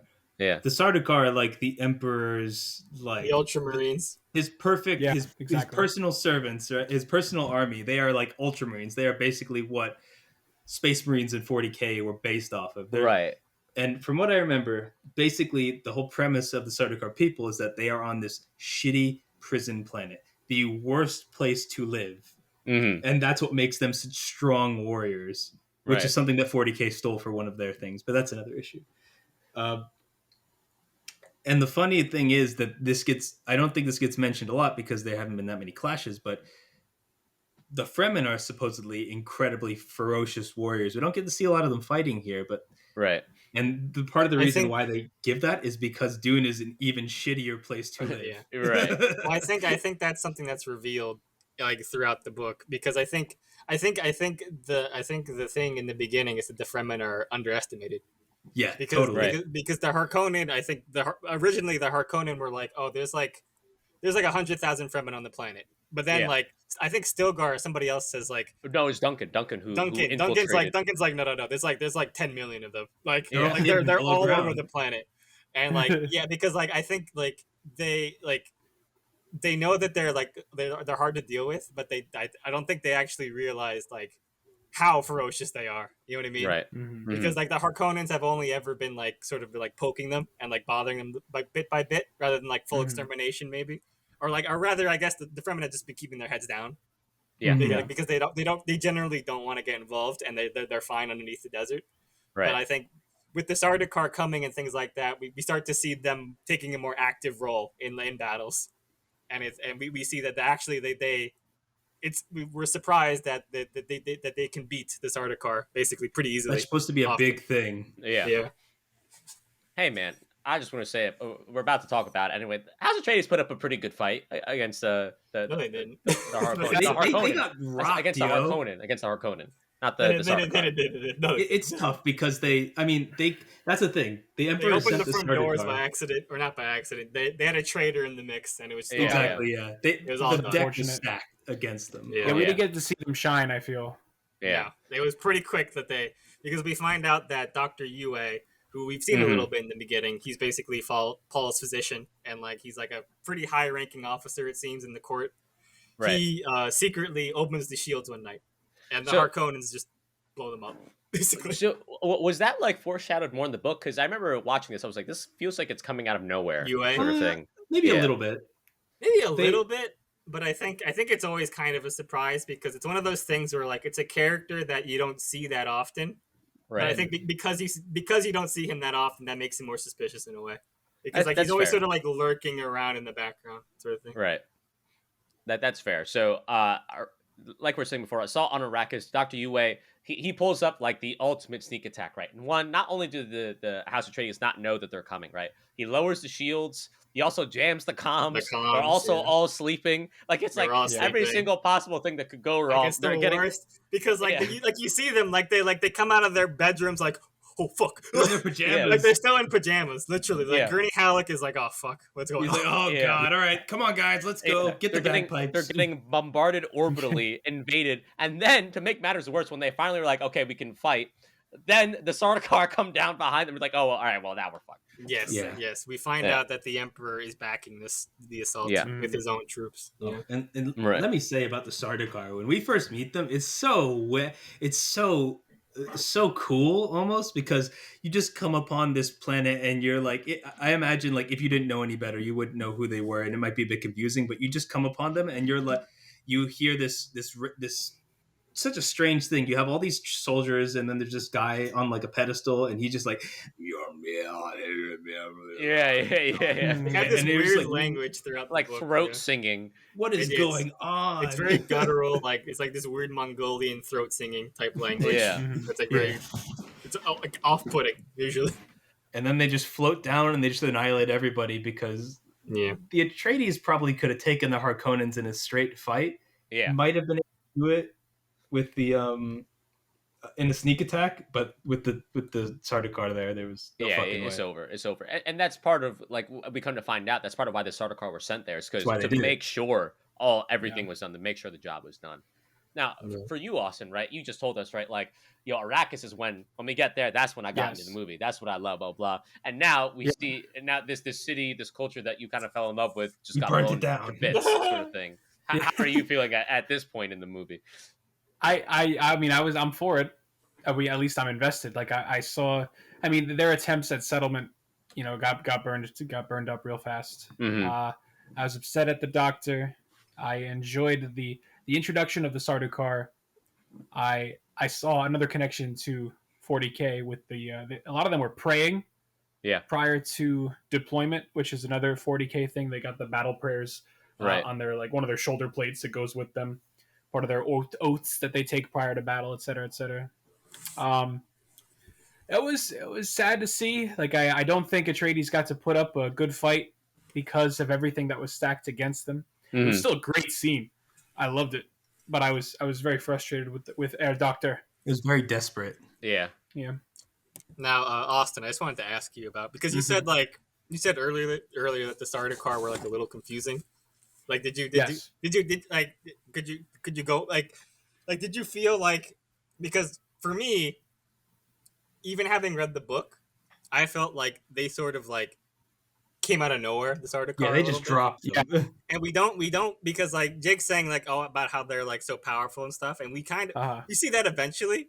Yeah. But like, I feel like it's like we don't really get the sense that that they're supposed to be unbeatable almost. Like we see it, we do see it, but like when they first show up, we don't realize like what a big deal it is that they are. You know what I mean? Totally. Yeah, I don't think that was conveyed the way it seems to have been conveyed in the book. I don't think the magnitude of this event was conveyed in the same way. Yeah. I think potentially I could have pieced together on my own that, yes, this is a separate force. Yeah. Despite looking pretty similar. Yeah, to they the did other look pretty forces, similar. There wasn't a whole lot to make them stand out as separate, but I could probably piece together they are different and they are being sent by the Emperor. But I do not think it was conveyed the magnitude that it seems to be. Yeah. Really like quick. I guess I don't think they should spell it out, but I do think that like maybe some people might have been confused about how what a big deal it is that the Emperor is backing this. You know what I mean? Yeah. Because it reinforces that this was like rigged from the start. You know what I mean? Right. Being set up to Which fail. I think is a very big part of it. Because otherwise you're not enjoying what you're seeing, and you think like, oh, House Atreides is so great. What happened? Yeah. Because otherwise you're just seeing them getting mowed down by their enemy. And you're like, you don't realize that there's another level to it. That they're like they were doomed. You know what I mean? Yeah, they're set up. I guess that's another thing that you got to give this movie credit for, is that it doesn't. It's not afraid to kind of some movies are worried about leaving their audiences in the dark if they haven't read the source Yes. material. This movie Yes. seems like it's just like, we're gonna tell the story the best way we can. You can go read the book if you want. Yeah. It's like keep up, basically. Yeah. It's very like the Fremen, right? They're like, Yeah. keep up, bro. Like, keep up. Yeah. Like, this is the Keep up. planet. Like, sink or swim. You know what I mean? Yeah. Sink or swim. Yeah. Read the book. Absolutely. Interesting. Yeah. That's absolutely right, and I think that that's true, but it also kind of like I was saying before is a little bit of a like kind of what brings the movie down a little bit is the fact that there is so much going on. There's so much that you're told that instead of being shown. To Austin's point, right? Yeah. We're just told that the Sardaukar are just really. They're like, yes, they're the right hand of the emperor, and they're really, really important, sort of thing. But we never actually hear about it. We're told that House Atreides are supposedly a great military force and are very well respected, but we never actually see it. We just either see them get their asses kicked, right? Yeah. Mm-hmm. And some would call that, if they're not given all the context, they would call that poor storytelling because we were told that they're great, but we didn't see greatness. Right. We were told that this was a big deal, but we never saw them be a big deal elsewhere, et cetera, et cetera. Mm-hmm. And I think like Adam mentioned in the beginning, it's like it could almost be like a fault of the source material, right? Because the source material gets that information to you by like giving you these sort of like out of like, let's take a step back and explain something to you. They do, they do that. They do that a lot. Where they explain like what's going on, why Atreides is so good. Like, oh, they beat this guy, they beat that guy, they did all this stuff. Right. But like in the movie, they can't really do that. They don't. Yes. I think they don't want to make it cheesy and like have a narrator show up or something. So right. They kind of just plow through it, Mm-hmm. and so it makes a story that's like very like you have to pay attention basically, which can be difficult sometimes. Yeah. Absolutely, and I think Jake is the one who pointed this out too. That like if like for example they decide to actually really go into the backstory and show all the things that they tell you, it would be like 4 hours, 5 hours long. Like there's so much story that's jam packed into this world, sort of thing. That like you have to make a compromise in some places, and sometimes it does come at detriment of storytelling. But at the end of the day, like those are the hard decisions you need to make as a creator, as a creative at making this film. Right, that's the tough call you have to make. Sure, because I want to emphasize again, this book had a glossary of terms. It has an appendix. It had footnotes. I don't have an appendix. Yeah, come on. This was a dense book. Right. Yeah. So we talked a lot about the assault on Arrakis, and there's a couple of things I want to touch on. One is obviously like this is when we say goodbye to the Duke, and I think it was very, very well done. Pay respects, press F, do all those things, pour one out. It actually happened so quickly. Yeah. It was really quick. Yeah. Like it's almost like ignoble. You know what I mean? Like it's not sexy. Like you almost would expect it to be. No, he is naked. He is. Oh yeah, the way he ended, sure. Well, eventually but even like because like you expect him to sneak attack. Like you expect a sneak attack, but it's like he's like on the battlefield and like they beat him or something. But instead, it's like he comes out of his room and he's like, "What's going on?" And he just gets like darted like immediately. That's it. Yeah, and he just goes down, and you're like, "Oh, like that's it." Like within the first 5 fucking seconds, like they took him out, and it was it was like, "Oh, great, okay." The invasion isn't even fully commenced, and the Duke, the leader of the opposing faction, is down for the count. Sort of. Yeah, thing. that's how you know they're fucked. Yeah, like, that's how you immediately took him out. Exactly. Yeah. That's how you know how long they've been planning this and how set up to fail that the House of Atreides has been from the very, very start. I'm really happy too that I'm assuming this happened in the book too, but Dr. Yue isn't some like one note villain, like that they gave him a bit more depth and just like, hey, look, man, this is what happened. I got my wife, but I'm not going to let you go out like this. Putting this tooth in for you. I'm taking the ring. I'm giving it to Paul. Don't worry. I got you. He's another character pulled between many different things. Exactly. And like but ultimately he's a good guy, but he's like he has to do certain things, and he's trapped. Right. He's trapped. Right. Like, he's got no choice. Like inevitable. And clearly cares about the family House Atreides. Like he definitely does. Yeah. He goes out of his way to hide them from the Sardaukar and the Harkonnen that are invading.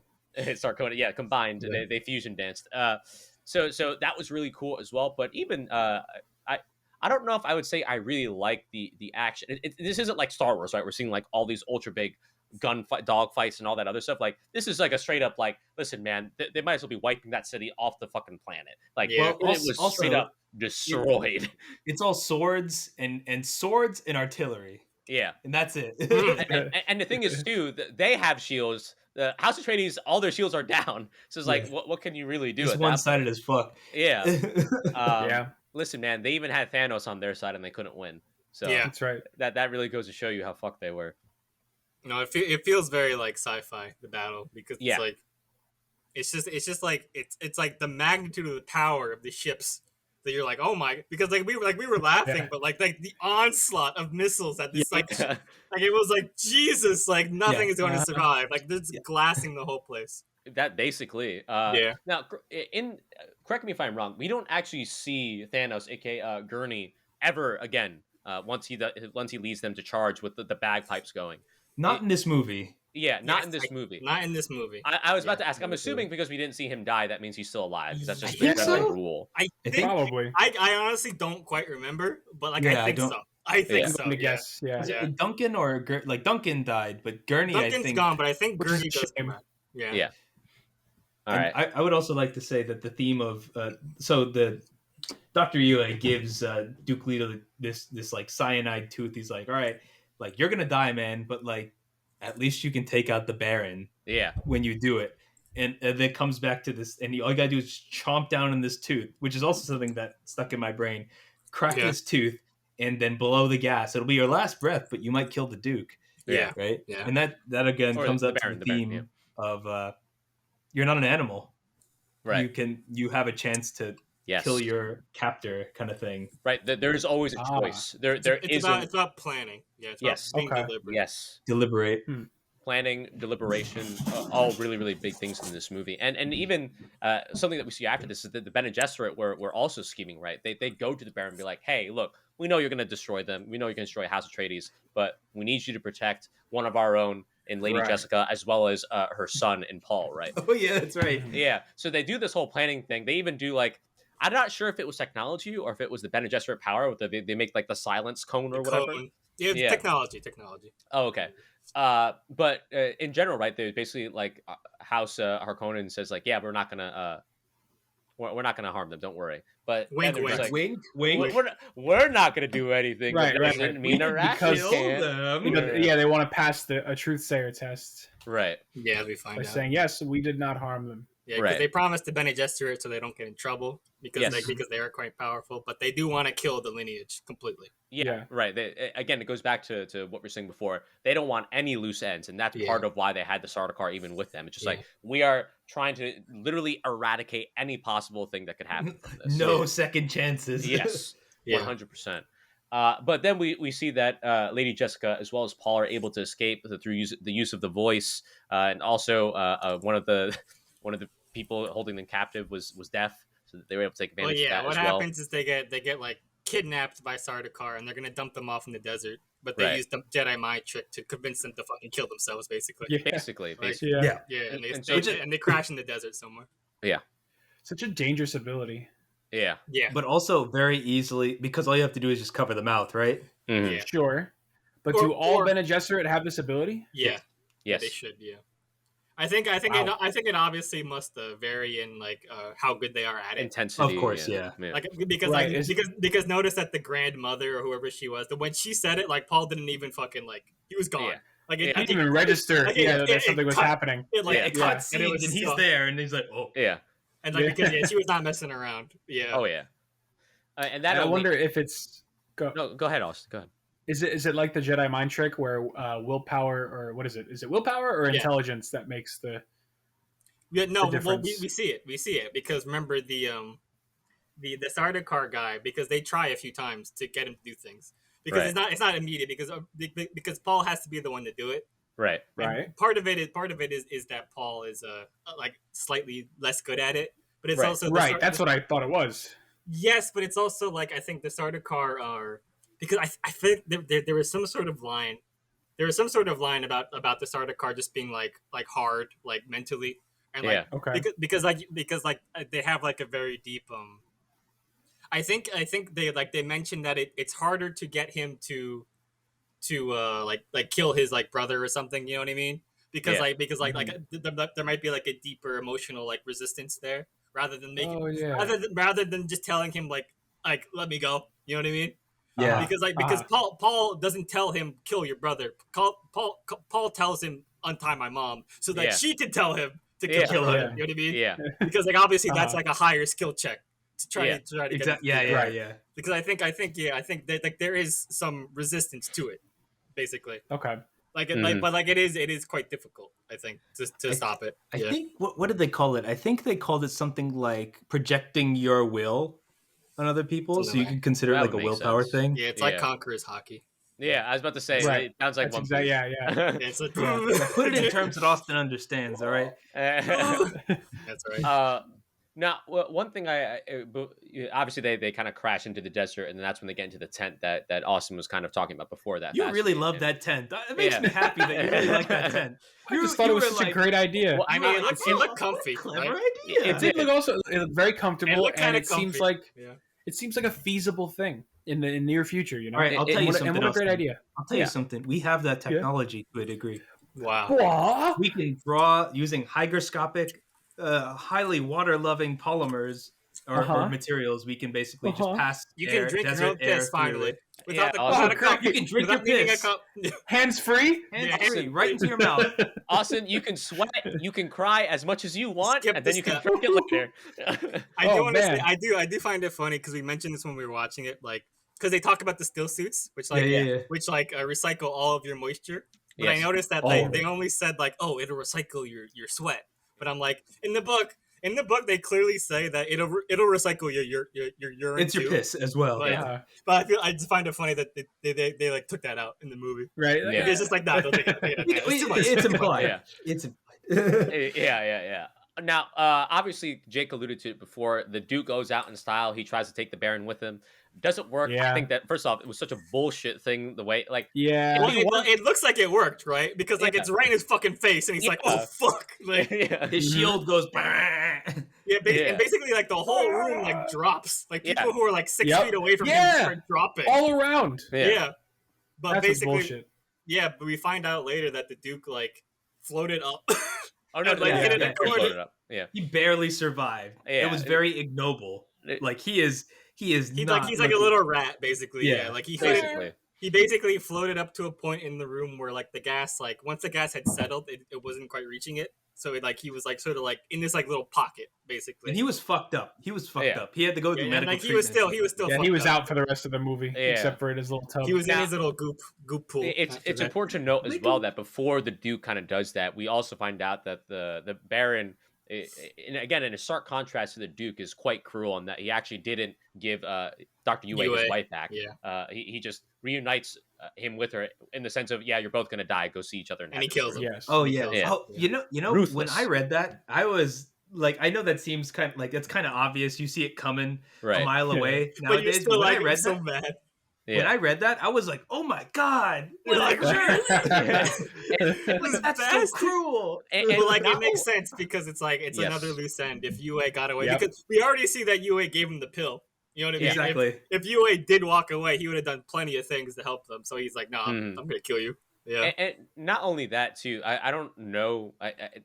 I'm pretty sure it's implied that he not only like kills him, he like decapitates him, like takes. Oh off no, it's not implied. He has his head. And he throws it on the ground. Yeah, he's a strong man. Yeah, we see his like physical strength for the first time. We're like, oh wow. Yeah. Yeah, he just decapitates him on the spot. Yeah, just wild stuff. Now, obviously, Dr. Yue, being the homie that he is, he also left some stuff for Paul and his mom to use in the tent and whatnot. But while all this is all going on, we also have Duncan just going through Harkonnens, Sardaukar left and right. Like this dude, completely untouchable, basically. No, Duncan is in like a Star Wars movie. He's in a different movie. That's what I wanted to ask you guys. The impression that I get, like in the movie, right? They talk a lot about how Duncan is a great infiltrator, that he learns about the Fremen ways, but the way that he's almost portrayed in the movie as well, it's like, okay, this is like House Atreides' greatest warrior ever. Like that's basically what it seems that's like. That's what he is. That's basically what he is. Yeah. Is that, I was about to say, is that how it is in the book?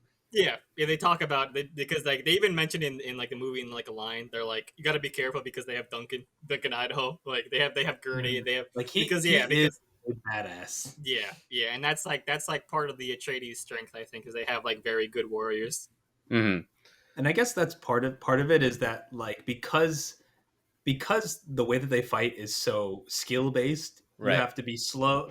Because I remember in the book they said something about you have to be fast, but then also slow and deliberate to get through the shield. So you can move at full speed, but then you have to kind of slow down a little bit. It's very grapply, basically. Right. You have to get them on the ground to do it. Like, So I Yeah. think if you're good at it, you can just go through people. You can mow through them. And I think it's That- also implied that he learned a lot from the Fremen as well. Yeah, that's a good point too, Ethan. Like, if you were a Brazilian jiu-jitsu expert, man, those shields don't do mean nothing to you. exactly. Like, You Just just, grab shit. him. just grab him. Yeah. But yeah. So we see a lot of Duncan, and he manages to escape. And I remember when we were watching, Jake, you were really emphasizing this, like the fact that he is mowing down these Sardaukars is a massive deal. Like in the context of the story, right? You don't really understand it when you watch the movie, but in the context of the greater universe, like this is like unprecedented. He's killing space marines. Yeah, Mhm. Well, and dude has no armor, no shield. He just got his sword. Yeah, no, it's notable because we see in some scenes when the Sardaukar fight him, like they hesitate for like a moment. Yeah. Like they because I remember in like the last stand that he has like in the Fremen little base, like the Sardaukar like are approaching him, but they realize that it's Duncan, and they're like they take a moment where they're like, okay, like how do we? How do we? And the thing is too, like you see more people come in because of course he's gonna go through the initial people who walk into that hallway, and then they see the people on the ground like, oh no, it's happening. I'm waiting for more people. Yeah. So Duncan manages to leave. My favorite part is when he goes up to the Harkonnen, like, man, just take the ship. Just take the ship. It's fine. Just take Yes, it. yes, that was funny. And the whole time that reinforces it. Yeah, they're just like that whole initial invasion. I believe that was when he was wearing his ruffled pirate shirt too. So he's truly living in a different movie. Yeah, he's like a completely different. He fucking walked off pirates. And in that way too, I think having Jason Momoa cast as Duncan actually worked really, really well. Like, yeah, we know him as Aquaman and just being Aquabro in the movies, but like, it's not exactly they're asking a lot from him in terms of acting ability, but what he does in this movie is still really, really well done. He did a good job. The thing is, like he didn't have like a super complex character. Exactly. But I do think like he does really like. I'm thinking about it more, and like he does like capture this part of Duncan that's very kind and like very like because when he sees Paul, he's like my Duke, and he's like very like he seems genuinely upset that that everything like all these things have happened to the family. Mm-hmm. And like absolutely, you see that like he really takes this to heart that like his job is to protect these people. You know what I mean? And like he will not hesitate at all. And like it really like he comes off very like actually heroic. You know what I mean? Yeah. He did really well. With that. And I think it's a role for him that works for him. Yeah. And I think they do a good job too of not making him just like, oh, he's a brute who's just good at fighting sort of thing. Like they really do show like, hey, he has a lot of respect for the Fremen. He clearly has learned from them. He's learned their customs. He's explaining their technology. Like this is not just some dude like, I'm gonna beat people up. Like no, he's not just a dude, bro. Like he's really a well-rounded character in that way. And Jason Momoa, yes, a limited role, but he still did very, very well. I think he was one of the standouts, honestly, for me. Too bad. Sure, Too bad. Yeah. It's kind of a shame. So many people just get iced immediately. Man. That's what happens to them. I didn't think it would be so fast. Yeah. He's gone. Movie one. Even once Oscar Isaac died as the Duke, I was like, damn, like I really like this character a lot. I wanted to see more from him, but that was not his destiny sort of thing. Yeah. It's clearly Paul's story in that way. But also, and just I want to get this off my chest. Duncan, what a name. Duncan, Idaho. It's so different from every other name we've encountered. It's weird. It's almost like the in an anime when you have a stand-in for America. I feel like that would be the name of the character. Duncan Idaho. Duncan Idaho. Yeah. Watashi wa Duncan Idaho. Yeah. But a great character. I was sad to see him go. I do remember reading that in the when I saw that in the book, I was like, "Oh, what a weird name!" No, it really does stand out to everybody. They're always like Duncan Idaho, like, which is Christ, like what a name! Like the proud Idaho sounds like a football star. Yeah.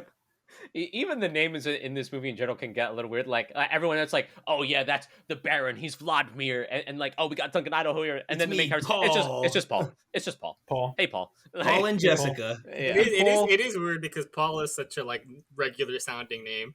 Yeah, it's kind of weird that they're like the chosen one, Paul. Yeah, and it's like okay, it's like okay, all right, it's all right. He gets a cool name later. Yeah.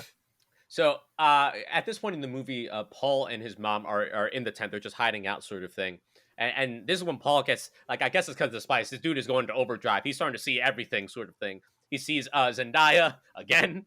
I don't know how many times at this point, man. This dude got the hots for Zendaya. It hasn't even. Oh, he real thirsty. Not Let's just because talk about her. not just because he's in the desert, Oh god. but Oh, at the same time as well, he's starting to see visions of the future of this war. Which that was actually one of the only scenes where I was like, okay, the Yes. CG. That was one of the only scenes where I was like, okay, the CG is pretty bad right now. It was like when he does his flip and then the helmet opens and it's Paul's face. I was like, all right, guys, I can tell that Tim did not actually wear that suit. Like, you're not fooling me. That whole scene kind of did fall flat for me. A Yeah. little bit. it was Also, weird. The way they're moving, it looks so like, because before we see the combat's very kinetic, but in this one they're like doing all these flips and like doing butterfly twists. I was like, Yeah. okay, this is like a Power Ranger battle, honestly. Definitely, yeah, very Yeah. Power yeah, Ranger. I do remember that. Yeah. Okay. Yeah, to explain what they're talking about, basically, like once that Paul and his mom get to the theater, the tent, The tent. theater. the tent. Yeah. Basically, Paul starts to have like waking visions. Yeah. Like really, really intense visions of like everything that's gonna happen to him. Mm-hmm. Because and basically he sees that like following down this path, it's very likely that he's going to start like a crusade, basically. A jihad. Basically like Right. like a war that's going to scorch the entire galaxy, basically. Yeah. Like in his father's name because of what's happened. Yes. And like the shock of it like rocks him. You know what I mean? Right. Like he's like crying and screaming like it's too much for him to handle, basically. And Tim does a great job of portraying that. Oh, And yeah, he I did. know we haven't talked a lot about his performance, but I think Mm. in that scene in particular, I think he does a good job of showing. I think he did a good job, but like I don't know, the way it was written, it felt like it just came out of nowhere. You know what I mean? I think that's fair. Sure. Yeah, So because it did. one of Yeah. the criticisms I have is that Paul as a character, there's a lot of stuff that happens to him. He's not a very active character. Like, he doesn't Mhm. make a lot of decisions. It's just like, oh, this happened to me. Oh, this happens Yeah. to me. Oh, this Mhm. happens to me. And I think that's part of why you don't particularly root for him. He's kind of just there, and things happen to him. Yeah. He's not particularly likable, is what I'll say. That being said, what I like about this scene, and something that Ethan's been talking about, is how he's torn between these two worlds of like, do I do what's best for me? Do I do what's best for kind of like my house and kind of being called upon that? But there's also a sense, kind of like Ethan was saying before about this vision, where like he actually has no say in his destiny. He's feeling like everything that's happened to me up to this point has been predetermined for me. That people have I don't have any agency. Like, that this is my what I'm ordained to do, and that's why he uses the voice on his mom. Which I remember the first time I heard that, I literally was like, "Whoa!" Like it was like a horror movie moment in that way, sort of thing. Like, you talk to your mom like that? Yeah, Mouth, exactly. Use that mouth on your mother. Some white people shit. Yeah. Exactly. 100%. I know that caught me off guard, but how'd you all feel at this point, and seeing that transformation from Paul, as well as his dynamic with his mom at this point? I will say that it wasn't until the fight with, I believe it was like Jamin, the fight with the Fremen gentleman Yes. at the Jamis. end.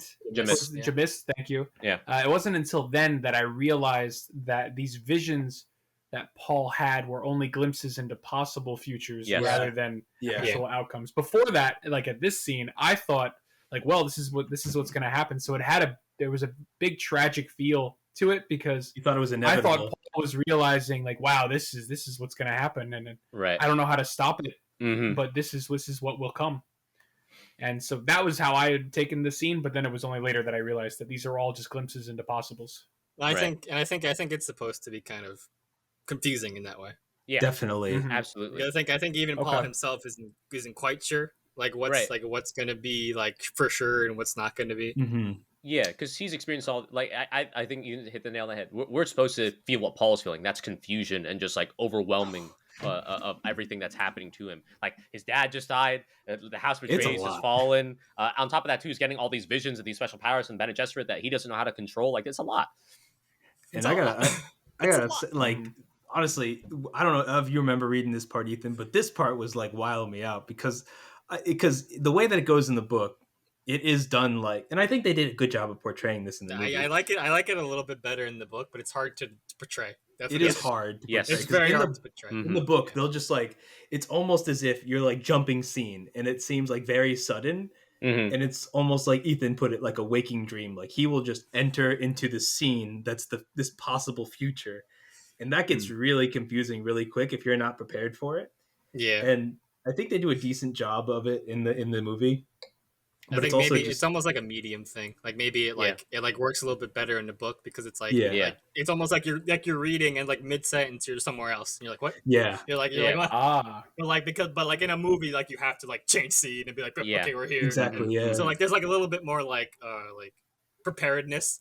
So it almost and like but it's more they give you more to like be ready, but it's also like so much more information because it's visual.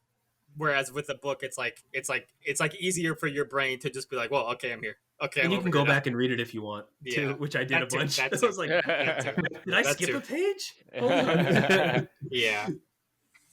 No, because in the book, the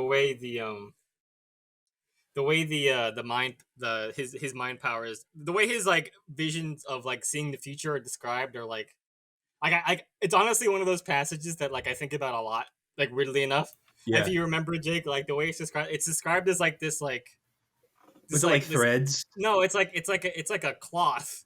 It's like this like it's like a almost like a flag in the wind where like Paul is standing on like there's like all these hills and like rising and falling and like they represent like the different probabilities and like different moments in like a possible like not like timelines but like almost like a probability space. Right. You know what I mean? Where it's like he's standing like at the highest point in the present, but he can see like all these other things like Yeah. mountains and ranges around him where it's like these possible moments that like are likely to happen or things that are less likely to happen, and it's like so much for him to take in that it's like it's honestly like it's like probably one of the best written passages in the book, I think, that Frank Herbert did. It's like amazing how he described it, honestly. Yeah, it's super. Like Wow. I'm still confused. I got to go back and read it because I remember like I got it, but it was like because like in the movie tricky here, like concept. it's the usual kind of like vision where it's just like flashing images. Yeah. But it's hard. It's real. I can't imagine how they would portray It's hard, that. but like I think there are ways I think they could have done it, but like yeah, I think the way they did it, like it's kind of like par for the course. You know what I mean? Makes Where sense. it's just like Yes. it's kind of just like him going like holding his head, and there's like lots of flashing scenes, basically, like the usual kind of like I'm having crazy visions kind of moment in a movie. I guess they do a good job of it, of like showing almost the same sequence, but with slightly different things going on. And I think that's probably one of the best ways they could do it, because they do show one thing that keeps coming up is like the Zendaya scene. Like they keep showing her looking back, right? Yeah. And they keep showing that exact sequence, but I guess and visually But it's like it's kind of dumb Yeah, because it's just the same scene over and over we again. made But fun of it at the time. Yeah, Yeah. and also Yeah. not only is it visually the same scene, also audio wise, it's the same person just like chanting. It's just like, oh my god, okay, we get it.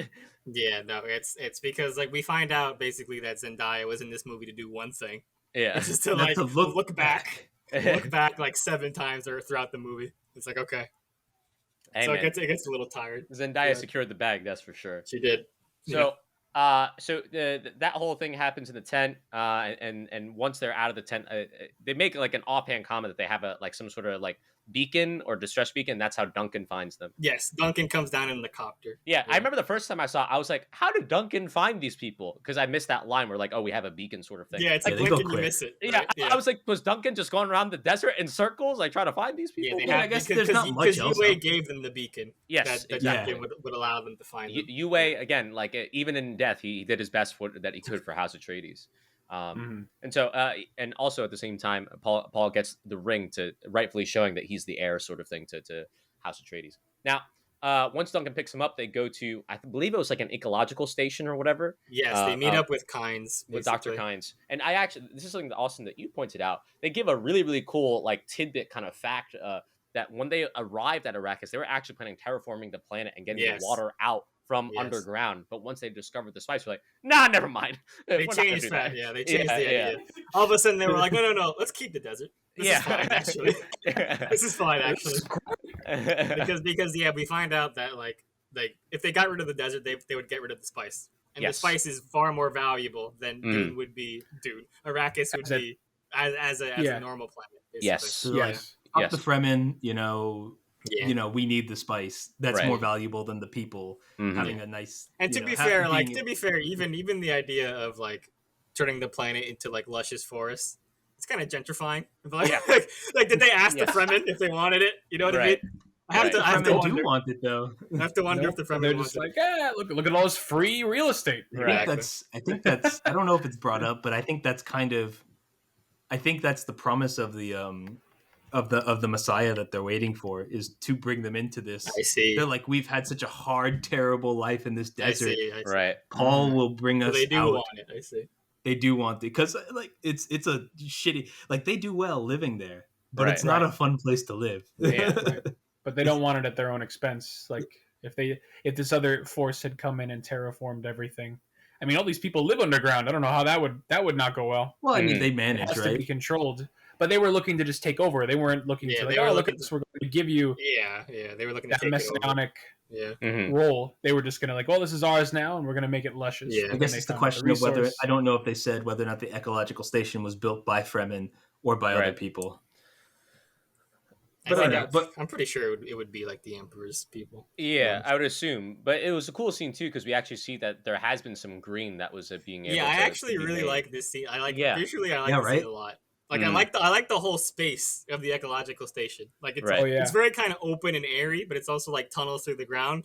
It- And, I it's thought, and we see yeah. like little bits of greenery, and it's like, oh, this is actually quite interesting of a place. it's almost spiritual in a way too, like the way that the light penetrates in A little certain bit. increments. A little bit, There was that cool part too where like they all spit into that part to make coffee. Oh god, Yeah, And I don't want that they coffee. love their fucking spit. the fucking spit coffee. yeah, I don't need it. I don't- at the same time too, there was also Duncan's the one who noticed the plants, again gives him a bit more character before we kind of see him unfortunately do his last stand.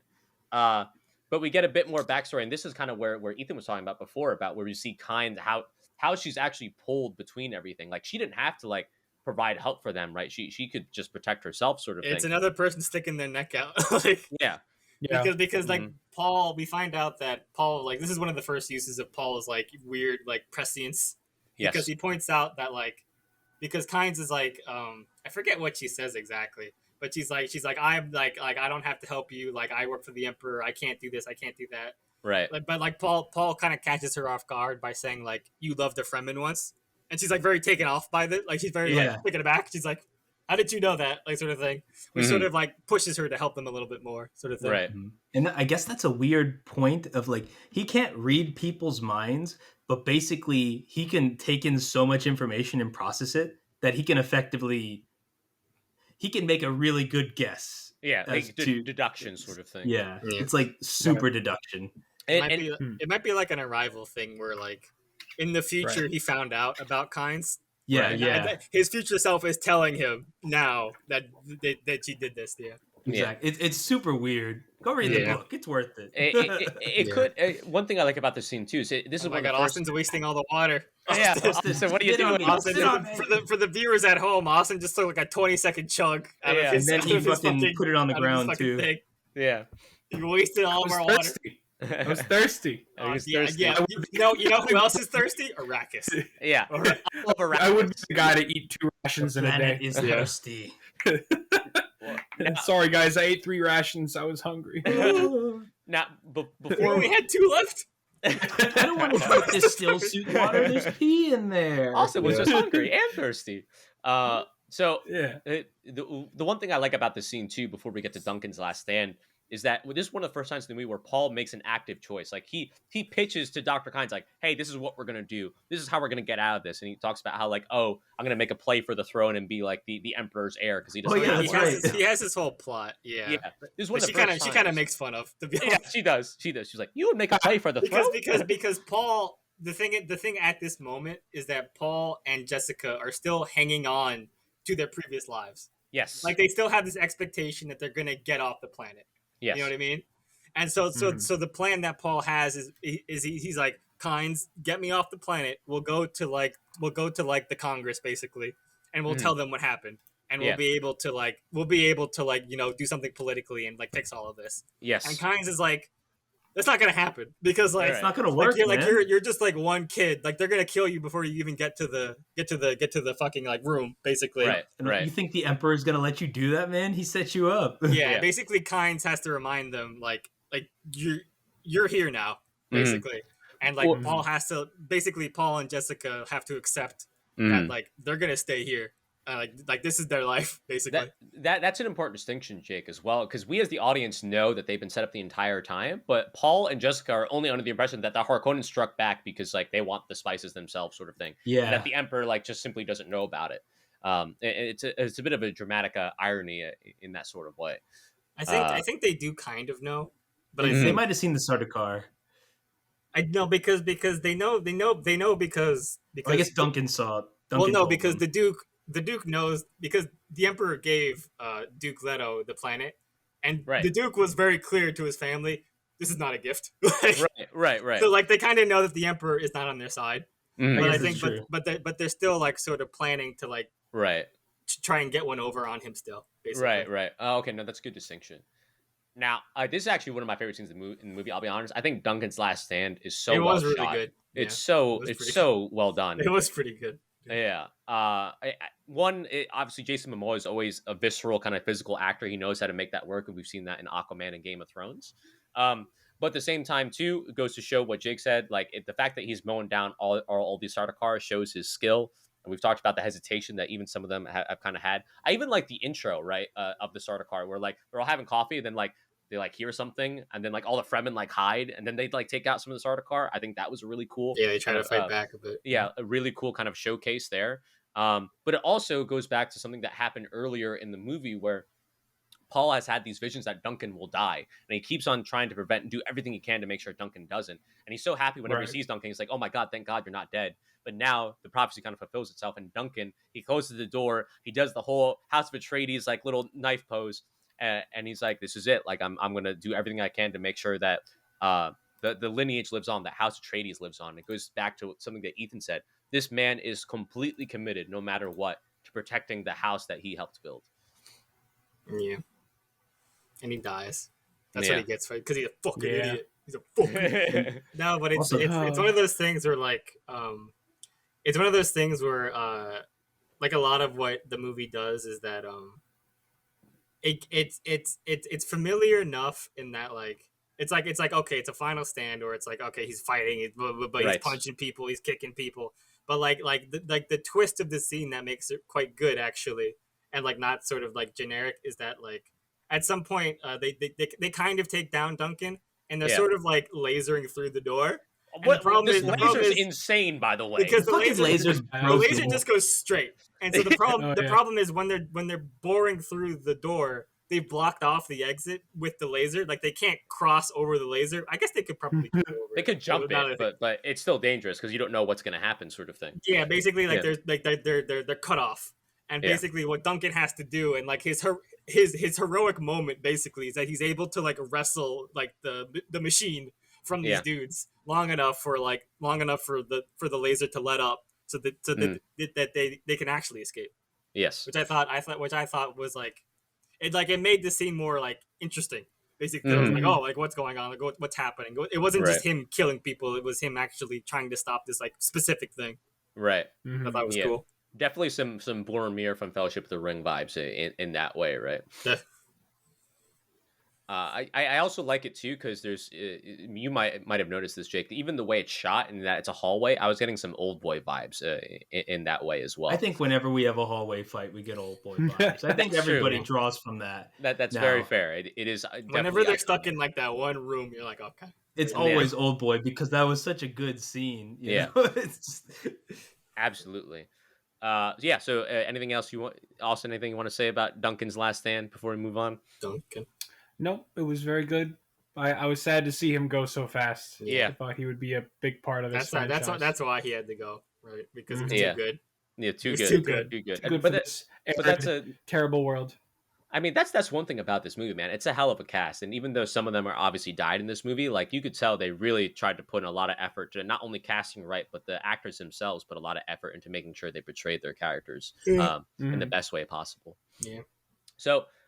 We have Jessica and Paul escape on what's the technical term for the fly ships? The Thopter, baby. Yeah. What do you think of the Thopters, Adam and Austin?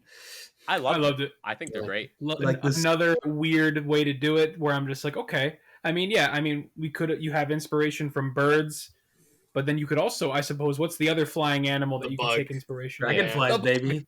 Do it. So why not make a copter around These bugs? weird And it makes dragonfly sense. type It's things. different, but yet I can understand. Yeah. Now, I have no idea if, like, from our current understanding of physics and science, if something like that could actually be done. But I still think, like, to Austin's point, like, it makes enough sense for me. Like, oh, I recognize what's going on here. It's funny. It's funny that you say that, Austin, about the like, where do you take inspiration? Like, oh, we have birds, but where else can you do it? Because like, somebody like this is just off topic, but somebody like posed this question to me, like, if birds hadn't existed, would we have invented flight? Like when would we have figured it out? You know what I mean? That's would a have good thought, like, oh, question. Because I like we like wouldn't that. really like know that you could do it, because we would have seen bugs, but they kind of only go this high, and they do like a weird thing. So like we might have like how would we have like conceived of the idea to like just That's interesting. fly? You know what I That's mean? an interesting question. It Yeah, would it's take like, I was like, longer, I imagine, because someone would have had to Yeah, right. take the creative Yeah. leap to even think. Yeah. Yeah. Huh. Because if you think about it, we only learned how to fly very recently, like In the like grand basically scheme of 100 things, years ago. Yeah. So like very very recently, we were like, let's try It took this. like 5,000 years. If there was no inspiration before then like who knows how long it would have taken. Yeah. We don't know. That's a fantastic That's a good point. The interesting. people would have to find the first people to find bats would be the ones who are There it is. because they're mammals. There it is. I think the flight technology would be a lot more kite, sail, Probably. and balloon based. Yes, that makes sense. Probably That's balloonish. true. Yeah. It's We'd because still be I in think blimps. early stuff was a lot of balloons. Yeah. There were Yeah, I balloon think stuff. we'd go hard into zeppelins. That's what it'd be. Maybe. Zeppelins, yeah. You know, another funny thing about this movie, there's a lot more balloons than I was expecting. Yeah. There's a lot of balloons in this movie. I'm trying to remember the balloon. Wait, where were the The balloons? ships come down from space and they like balloon up to like float down. Oh yeah. And Yeah. to take off the Yeah. spice thing, the spice Yeah. crawler, they Balloon up. get these giga balloons. Oh Yeah. yeah, the spice crawler has to like blow up to get Yeah. away, but it breaks. Yeah. So they get into the Thropter. There's they get into the Thopter, but it's like one of the most intense scenes in the movie. Yeah, Like I was the about to chase say, scene. go ahead. Yeah, you want to describe it? Go ahead. Well, Yeah. no, basically like they get into the ornithopter, their little helicopter bug thing, and they're Right. flying off, and they think like, okay, I think we got away. But it turns out the Sardaukar are like hot on their trail. You know, like Yeah. the classic thing, like they're coming after you, they're zooming in, and basically like the only option is they have to fly into a dust storm. Mm, And like they know that if they fly high enough, they can get out of it. right. But like the Sardaukar are making it very difficult to like get to Yeah. that height. So Right. Paul is like, "Fuck it," and he just goes in, and Yeah. like they're basically getting like absolutely like torn apart by the hurricane. And this is one of those moments where Paul has a like a vision from the future, from like a teacher that like he almost never has, but like does Yeah. have, Yeah. which is weird. But basically, Yes. because we see this guy, like Austin says, which becomes kind of confusing later. We see this like from it telling him like in order, like basically I forget what he says exactly, but he says like in order to survive you have to basically like let go, like kind of like just go with what's happening, basically is what he Yes. tells him. Yeah. And basically Paul decides like, all right, let's just ride this out. So he just like he Jesus, take the wheel. He like Yeah, he shuts down everything. he shuts down Yep. all the machinery, because like if he keeps trying to fight the storm, Yeah. the ship is gonna break itself. So Right. basically, Uh-huh. like they would rather just like flow with it and take their chances until they can get to a proper point. Yes. It's like another very deliberate thing, basically, like where it's like, okay, like we could like panic right now and try to fight it. And oh yeah, this is the first time we hear the mind killer thing, isn't it? No, I think it's the second time. The second Because time, but I think they say it during the The what's it called? Gonjaba. The Oh, yeah, Gonjaba. she says it to Yeah. herself. Yeah, she says it to Yeah. herself. Yeah. This is the second time. Yeah. Yeah. I love that passage. You like it's, that? it's Fear's his the mind prayer. killer. The fear is the Mhm. mind killer, and she's trying she's trying to like calm herself down, basically. Yes. And like yes. My mom would the tell whole me that prayer is about sometimes. like the whole prayer is about like just like making sure the fear just goes past you and like accepting it, but like just letting it go, letting Don't- it wash Very over you. CBT. Very Yeah. CBT, Austin. Very CBT. Fucking ball torture. Yeah,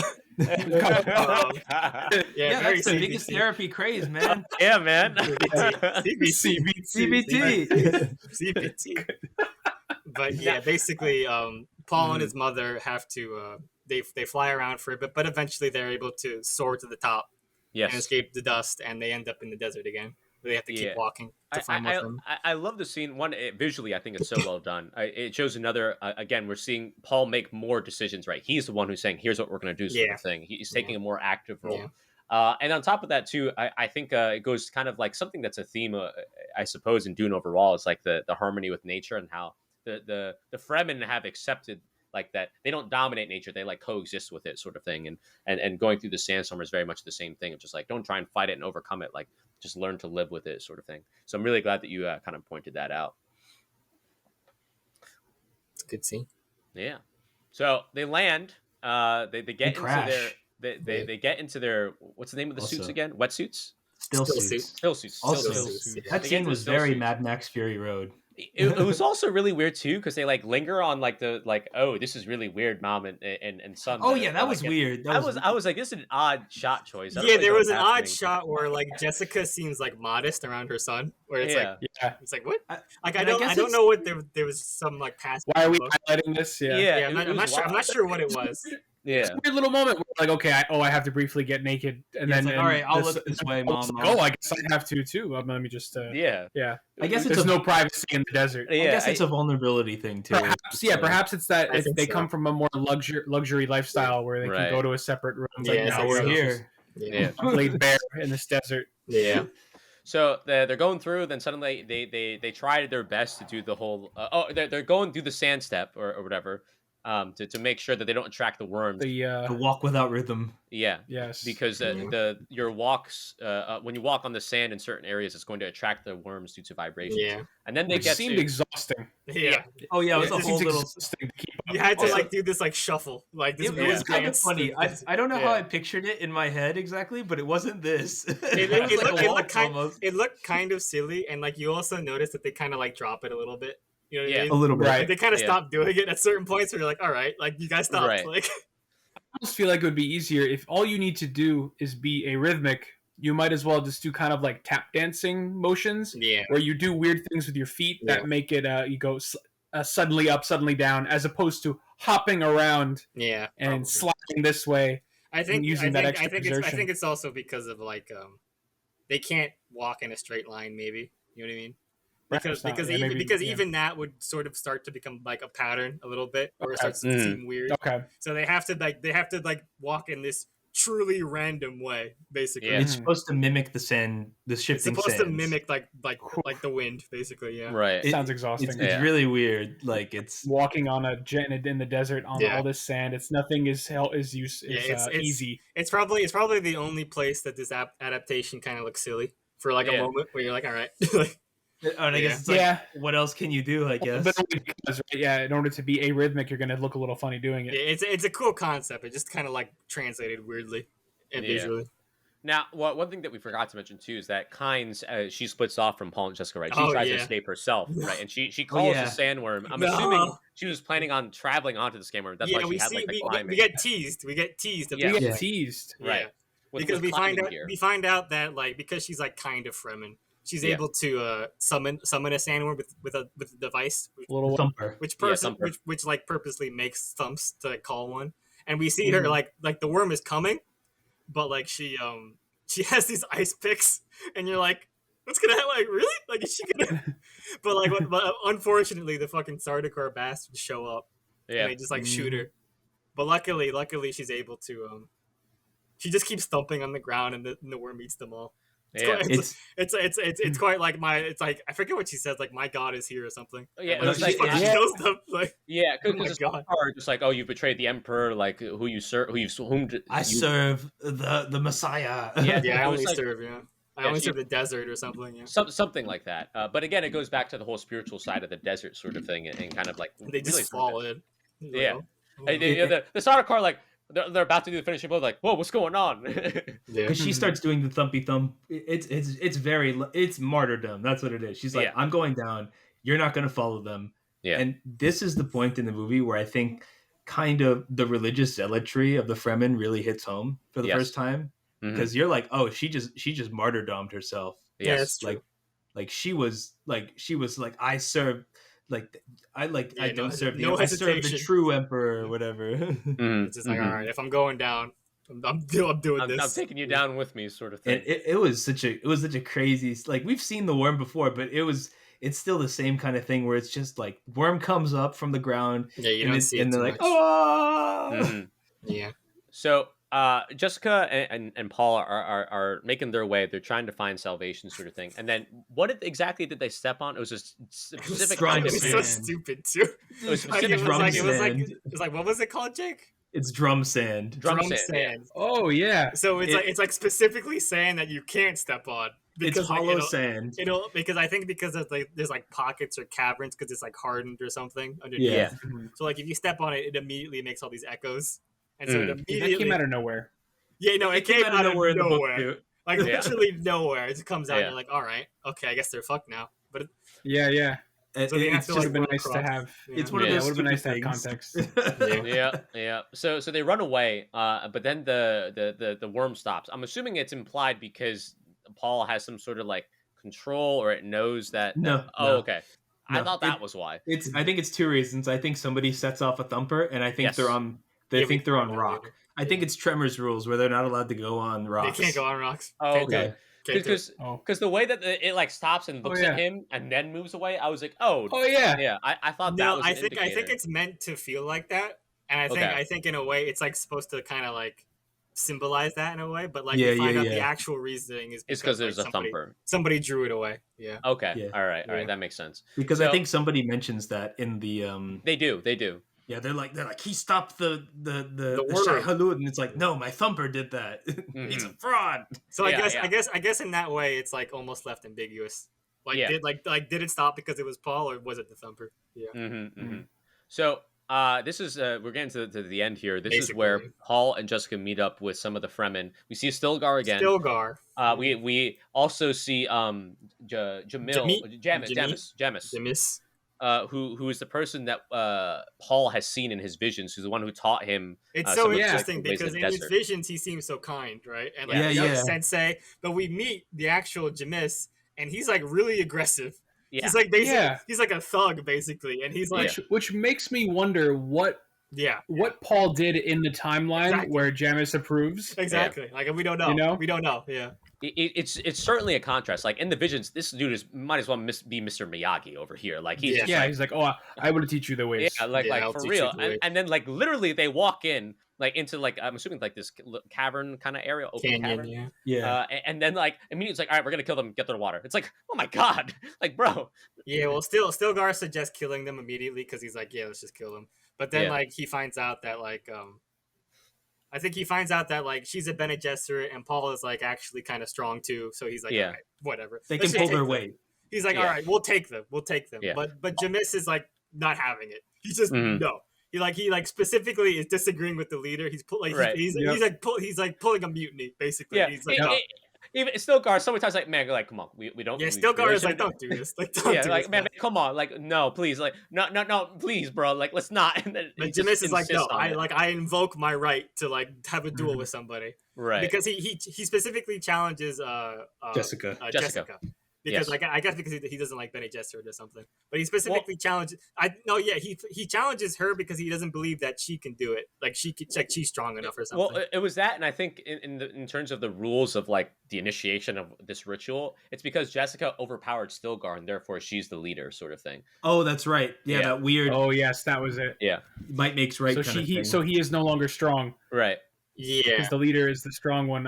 Yes, there were lines Yeah, about that. it was part of that, and like It was a combination of them because there's a couple of things. Yeah. we also get introduced to Zendaya finally. In this Finally, movie, we see in like the Zendaya. last 10 minutes of the movie. We actually see her like in a scene. Yeah. And she makes like cracks a joke like, "Oh, I wouldn't let you kill my friends" or something like that. Yeah, we So- find out that she was Yeah. like camping out behind Paul in case he like started shooting. Now, what exactly is this special pistol that he grabbed? Like, what makes it? Oh, so it's just special? it's just the Fremen pistol. That's all. Oh, okay. I wasn't sure if there was any other. They just have their own significance to shit. They have the Chris knife. They have the Blaster. whatever pistol. You know, it's just it. Right. There's stuff. Does that pistol follow the other blaster rules, Jake? Whereas like it would have caused a nuclear explosion. Oh, Oh my that I God. don't know. What? That I don't know. Because What now? it's not touched upon in the movie super specifically, but part of the reason that they don't use blasters like Plasma weaponry or something. stormtrooper weapons specifically is because if like there's this rule, if you fire a blaster like an energy weapon at a shield, it causes a nuclear explosion. Oh my god! Like a full huge like a full like full mushroom on like cloud. Yeah. boom like it cannot touch, basically, like don't cross the beams kind of thing. Wow. And so like it's like a rule of warfare, like most like it's almost like a Geneva Convention, like you don't do it. Yeah. And so like I was wondering like if Paul, by pulling out that blaster, he was like no, I don't think. I think it's. I'm reading here on the Dune wiki. Is the person left unscathed because of the shield? No. I don't think the shield is going to protect you from nuclear explosion. The heat alone. Yeah. That's true. Yeah, heat goes through, and I think also compression goes radiation, through like everything. The wave, that's the thing. Okay. That's so interesting, though. What an interesting concept. I love it. And that's why, like, it's kind of something that's I think that's a concept that's been brought up in a couple of different old sci-fi stories. Yeah, before, it's like one of those weird Dune tidbits where it's like you don't fire a blaster after that. You don't do that. No. It's like basically like our defensive capabilities have outmatched all of our offensive capabilities, so we go back to swords and shields because it's cheaper and easier. And it's like I guess people just don't just open fire because it's like a mutually assured destruction kind of thing. Yes, exactly. Where it's like let's just use swords and see who wins rather than just blow each other up. You know what I mean? It might come into play. I haven't read the other books, but I think that might come into play later. I think it comes into play eventually. Yeah, where they're like they'll probably blowing themselves up. Right, so Jamis invokes his right. Jessica chooses, or no, actually, I should say, Paul steps up as Jessica's champion, and they fight. I'm gonna be honest with you guys. Like, I think the idea of the scene is really cool, but I felt like the way it was shot and the choreography was really bad. You think so? Yeah. It was kind of like understated. I think it was underwhelmed. It was understated. I think is what you're detecting. Yeah. Because I think what it could have been was either the Zuko Ozai Agni-Kai, right, or the waterfall fight in Black Panther, right, where in that beginning where the rival chieftain challenged T'Challa, and it was really cool. Yeah, you both back. But I don't know, like what, and you can probably touch on why it was underwhelmed, but it was the way it was shot. It felt like I felt like I was on set looking at how it actually looked instead of it making any magic happening. Exactly. Yeah, no, it's very like as it was shot. Like it's just nothing like as it is. Yeah, it didn't look good. Yeah, and even the choreography. I think the best choreography for in that scene in particular is when Paul like overcomes him 3 different times, like doing yield sword. That was when I was like, hey, this is really good. That was cool. But like beforehand, like when they're like scrapping around like on the ground, I was like, all right, guys, like this really isn't shot that well. Like I look like I'm backed up so I can see what's happening, but you're not selling me on the impact. You're not selling me on all this other stuff. Yeah, it was kind of like movie fighting. Yeah. A little bit, sure. And I think I was disappointed, especially because I felt like they did such a good job with Duncan's last stand, where the choreography you could feel the kinetic like parts of it, and it felt like I knew exactly what was going on. But in this one, it was kind of just like, you know, it's because it was Timothy. He couldn't do it. You know, Chalamet probably didn't have as much physical capability. You know what I mean? That's probably it. And the thing is too, like I think Jamis is really good in this scene because you could see like this dude is fired up, bro. He's about to go full feral on Paul over here, and Paul's just like, he just it seems like there's no way Paul could ever kill this kind of guy. Like, like this dude is like beefy and like hardened, and like this little twink is like, oh, I have a knife. Yeah. The man who was supposed to teach him all this stuff. Yeah. Right. Not to mention, but that's the interesting thing is that we find out that like it was not set in stone. It's so weird, because it's just this other like timeline where he became best friends apparently. So maybe in the other timeline, Jessica did not overpower Stilgar, the chieftain, and then so this never came to be. Possibly. And he was able to get to know him more. It could be. He was never offended by the idea of his chief losing, or he just like didn't bring it up that day. You know what I mean? Or he didn't bring it. Okay, just slept on the right side of the bed. Just any possible thing he just did.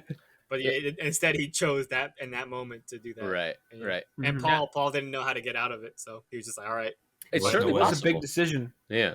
Because it meant death. Yeah, no, because Paul, because like we mentioned, like Paul, like has him finished like 3 times, Yeah. Yep. But like because he has these visions, he's like, I don't really want to kill this guy. I think he's supposed to be my friend. But Yeah. like it's like one of those things where like, is this a quest NPC? Like I don't know if I'm that's supposed to actually a do good this. way to put Yeah. it. You're like, But it like- seems but like- important. It seems important. Not, But not like to it mention turns out too, like no.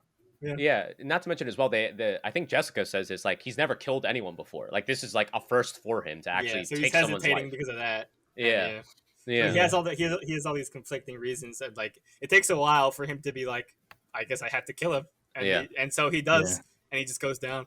yeah. He's It dead. was also kind of weird too, the way like the way it's shot, the way it kills him, because like Gemma says that the whole behind the back knife, which hand is in it, sort of thing, and then like and Paul just like pokes him. Paul like pokes him in the back, and it's like. Like, No, yeah, it's very very- like 70s action movie, like oh, yeah. and he like falls over, and it's like, oh And- man. Yeah, and honestly, it could just be because I've seen so many action movies where I expect choreography to be really good, like John Wick or like the Raid series. So my expectations could be high, but I know I felt underwhelmed. I was like, all right, guys, like that could have been done a little bit better. Mm-hmm. So It is fair. yeah, so that's basically the end of the movie. That's the end of the movie. Stilgar is like, okay, let's actually go home, sort of thing. Let's go to the siege where everyone lives, and Oh, yeah. I, It's like I you're one of us now. yeah, they accept him as one of them, and on the way there, we see someone riding a sandworm, which was alluded to before by Dr. Which I Tyne. felt like, can I say, like, I felt like kind of like, come on, guys, you could have waited. Why'd you know show what I it to us? mean? Like, why'd Yeah. you Come sh- on. like, I feel like they got a little too excited in that moment. I like, agree. Like, oh, you know, they can do this, right? Like, I feel like I don't know. I like liked seeing what's to come. To no, me, I feel like it was so like, it's one of those things where it's like too movie, you know what I mean? yes, Where yes. it's like Tease me. where it's like, of course, like as they're walking out of the canyon, they like get this perfect shot of somebody Yeah. riding, just happen to be riding a Yeah. sandworm, and you're like, The all sun right. is like shining behind Yeah. it. That's It- That's fair. because like the way it was shot, it's just like this random dude, and like the worm Yeah. doesn't even look that big, and he's just like, Yeah. Where's he going? going? Where's he going? And we don't know where he's Mhm. fucking going. Yeah, And the thing is too, to Ethan's point, like it's built up before him. It's foreshadowed. yeah, like, because hey, this Kynes, is a big like, it's this deal. big moment with Kynes where they're like, oh man, is she Yeah. gonna do it? It- But like, Fair. so Very like, true. So I would have wanted it to wait to the next movie. Yeah, Deal. and to, Mhm. to have some sort of payoff, right? It kind of reminds me of like when Star Wars Episode 1, the trailers came out, and they revealed Darth Maul's double lightsaber in the trailer. It's just like, Yeah. all right, well, okay, that's what it kind of reminds me of. Like, whereas if you It's like saw too that good. in the movie, you'd be like, yo, sort of thing. Two. You can't do that. Two, you know that sort of thing. Appreciated youth reaction Yeah. because I was too young to pay attention to trailers and such. Yeah. I didn't see any trailer. I just remember being like, oh, Right. Everyone was like, oh fuck, dude. Now the thing is too, I kind of hated how this movie ended in the sense of like they're going to the siege, and then like I forget what Paul says, and then Zendaya looks behind, and This then is she only looks the directly. beginning. Yeah, this is only the beginning. It's like, oh come on, guys, Come on, It's like, Zendaya. come on. Have Yeah, a it's better like- line. talk about her and how she was marketed heavily in Yeah, this movie. she and was that like she trailer was very baited. in it. Trailer Yeah. baited. Yeah, Mhm. it's one of those things where they get a very popular actor and they like Yeah. put them all over everything, but they're Yeah. like not in Yeah. the movie, and you're like, And- what the fuck? And like this is Mhm. nothing against like Zendaya at all. Like for what she No. was given, she does a great job. It's just that Oh, she's yeah. not given a lot in the movie. And she gets literally like I think like less than 10 lines. Like it feels Yeah. like it. Like it's Probably, yeah. nothing. Now, do you think that like I don't know when the production of this occurred, but definitely the release, like it coincided with COVID. Do you think Right. that Yeah. had anything to do with it? Possibly, but I'm not quite sure. I think because I'm pretty sure that it was mostly done by the time COVID was hitting. I think Oh, and I they think just it, delayed it. No, I think it was in post production at that Oh, point. Ethan's right. Ethan's right. And they were because I remember that the big thing was like we could release it now, but we don't want to right now. We want to Yeah. wait until like Mhm. everything goes over. So yeah, I think they mostly had it shot. So like it Okay, wasn't kind of that kind of thing. So it was Ethan's right. intentional then. Yeah, Ethan's right. It was shot. It started shooting in March 2019. And there was some reshoots in 2020, but it was completed by July 2019 in terms of principal photography. What a Yeah. time! We didn't know what was coming. Yeah, what a time! What Well, a if time only- indeed. What a time. So yeah, I wasn't a big fan of how it ended. Just like this is only the beginning. No, Make sure yeah, you that was make sure you so come in for the sequel. lame. It's like, oh come on, guys. It almost feels like 'cause instead of seeing the fucking Dune worm thing, what I would have liked to have seen at the end, the final shot is the siege. You know what I mean? Yes. Like to Yes. see like a city of Fremen, and you're like, oh my god, like, and then it ends. You know what I mean? Yeah. I would have loved like a scene like in Coco when you first see like the underworld city, like something like that. We're just like, man. wow, like we're Yeah. entering a new world. But I would have loved that. It's almost like they were like, okay, it's almost like they ran out of budget or something, and they were like, let's just have them walk. Finish it. Okay. Yeah. Let's go. Zendaya, we already have you turning around a couple Spend so times. much money on again. Zendaya. Yeah. I spent so much money on Zendaya. So, so we've talked a lot, but we've gone through the entire plot here, and we touched on a bit of the themes.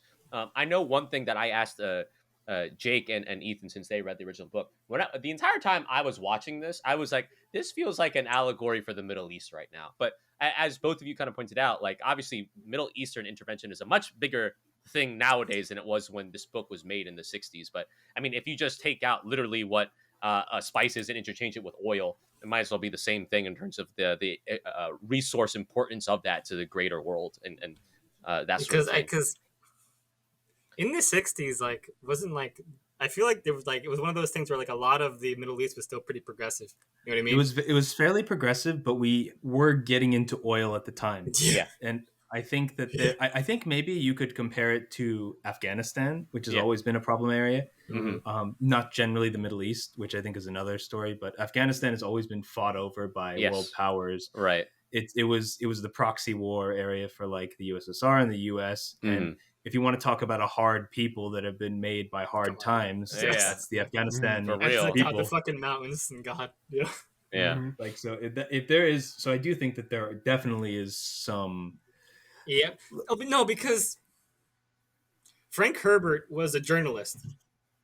Oh, was he a journalist? Oh, was he? Okay. Yes. Yeah, Frank Herbert. That's cool. Frank Herbert was like, I think he was like, I don't know if he was like a conflict journalist, but like, yeah, like I think he was pretty up on like what was going on in the world. So yeah, I think you are kind of right, Adam, that I think like there probably was some influence from a conflict going on politically, like abroad, that he put into Dune. Mm-hmm. Because I remember because this is something that I wanted to mention is that like for the first time I saw like a video like footage of Frank Herbert, the author. And he's one of those people, like I mentioned, he's one of those people where like you think like Dune is such a heavy, nerdy book, like very like intense, like spiritual. You expect like a kind of like quiet, introverted, like kind of like almost like a George Martin kind of guy, but like very solemn and like to himself kind of guy. Mm-hmm. But like when you watch Frank Herbert in footage, like he's very gregarious. He's very like he's one of those authors who just tells you what the fucking book is about. Like, you know what I mean? Like he's like, oh yeah, no, I was thinking this and I was thinking that when I made this, and he's like, oh okay. Like he doesn't beat around the bush at all. Like he was very like I made this for a reason sort of thing. Mm-hmm. It was very interesting. Yeah, I definitely pictured like a solemn old man. Yeah, with a lot on his mind. Like very quiet. But, yeah. But no, yeah, he's very social. Yeah.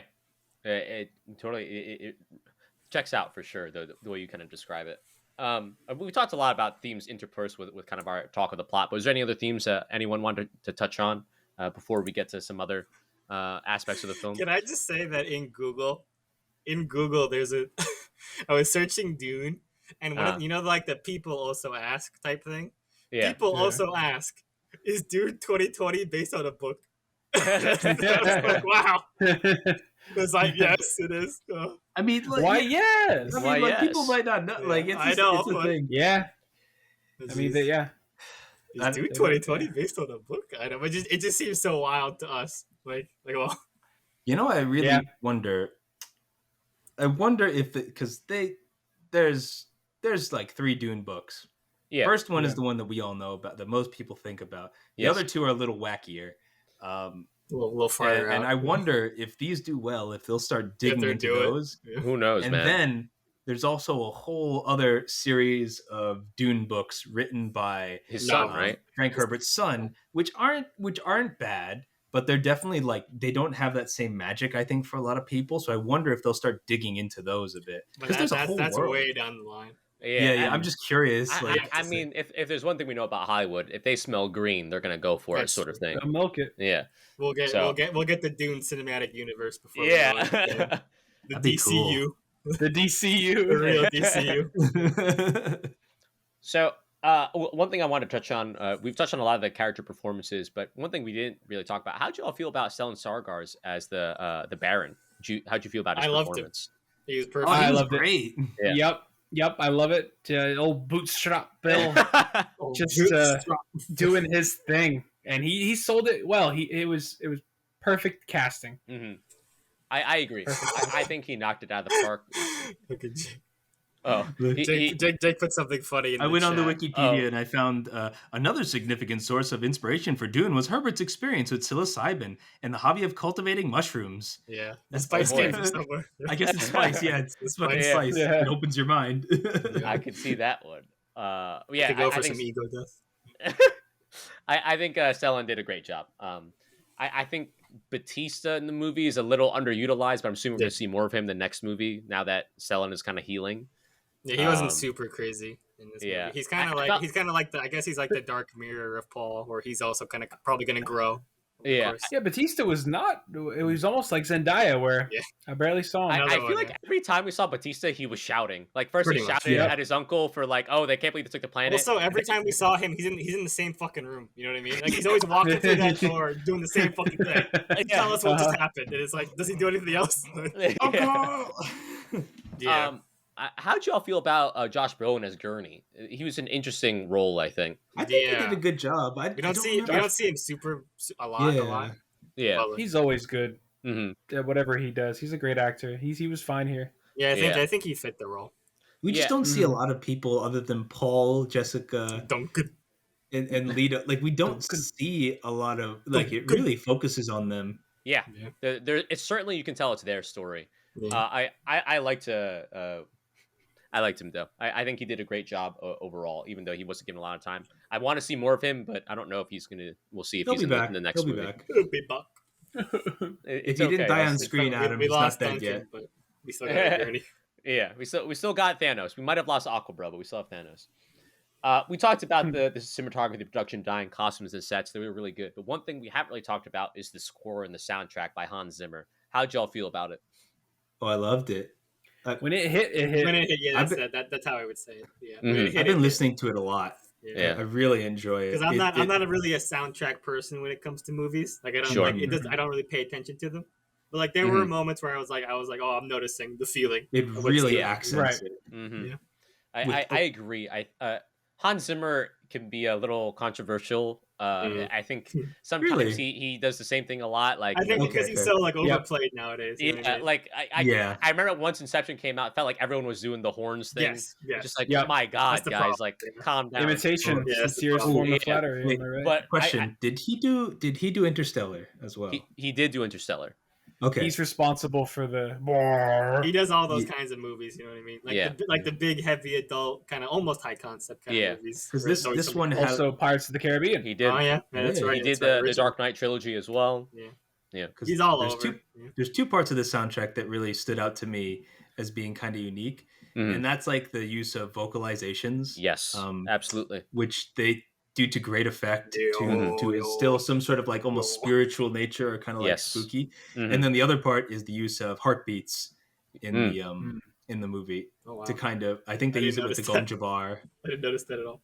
It was Yeah. in there. You hear like I remember one Yeah. instance of a heartbeat. In but I the, can't in the place Gom it. Jabbar, I think I remember it. Yeah. I think it was, and that really sold it. Like, because you're like, oh my god, like this is like because for all intents and purposes, it's just Paul sticking his hand in a box and looking Right. really uncomfortable. You're right. I think you're the right. music it's really a hard thing sells to it shoot, there. but they managed Yeah. to make it look cool. You're right. Yeah. They did, I yeah. feel like in isolation, just like, all right, he's literally just putting his hand in a box. Like, what is? But like, they and, really, and wincing. yeah, they really make that scene so full of tension and fear. It's almost like a horror scene. Like when you He's first, having a panic attack yeah, right now. to Ethan's point, when you first see the Bene Gesserit person, like it looks like a horror movie like character, like the Dark Souls boss sort of thing. So and I think the soundtrack surrounding the Bennett, you have this whisper of yes. It's Yes. just, and it's just like, oh my, what is going on Yeah, here? not to mention, it feels like every time that happens, you see Jessica freaking out, and you know if Jessica's freaking out, something's wrong because she's the Bene Something's Gesserit. fucked up. She could see into the future, sort of thing. She does freak out. She a lot knows in what's this movie, going on. though. She does freak out a lot. She does freak out a lot for sure. She's having a One thing I noticed with the soundtrack when I was listening to it today is that there are like 3 different albums surrounding this movie. There's the original motion picture soundtrack. Right. There's something called the Dune Sketchbook (parentheses music from the soundtrack), Oh, which really? contains different music. And then there's a third one. Where is it? The Art and Soul of Dune (parentheses companion book music), and it's all Hans Zimmer. Wow. Well, something that I believe what is usually done for movies is that the composer will make a fuck ton of music, and then they start to like pick and choose what they actually want to be in the film. Because you also have to remember too that when they're making the music, they're only seeing a rough cut of the film. They don't actually know what the final cut looks like. Sort of thing. So that's part of it as well. But I think one thing about Hans is that you could tell when he's really trying for a project when he's not trying. Like I don't know that he particularly tried for Batman v Superman, right? But I do think he really tried for stuff like Interstellar, like this sort of thing, especially when it goes away from his traditional like Hans Zimmer sound, quote unquote, sort of thing. Yes. And that was certainly in this film. So I'm really happy that Hans is on the right track, for sure. He brought it for this for sure. Ooh. Also, the use of drums was very heavily featured. Like, Yes. That was also a fun sound. We didn't talk about the bagpipes. Those bagpipes. Oh yeah, Bagpipes. That was cool. Did they mention bagpipes in the book? I don't remember. Did they? Even if they didn't, I don't think they did, because there are some things that were added into this, right? That weren't in the book, because people said that like Dennis, like he was okay, like, which is a good thing. I think he was okay putting some stuff in. You know what I mean? Definitely, yeah. A little because flavor. Like they're like that weird creature you see like outside the Bene Gesserit room with the cone of silence. That wasn't in the book, right? Like, because there's that weird cat thingy that we saw. Like, it wasn't in the book, but he threw it in. They're like, okay, all right. Why not?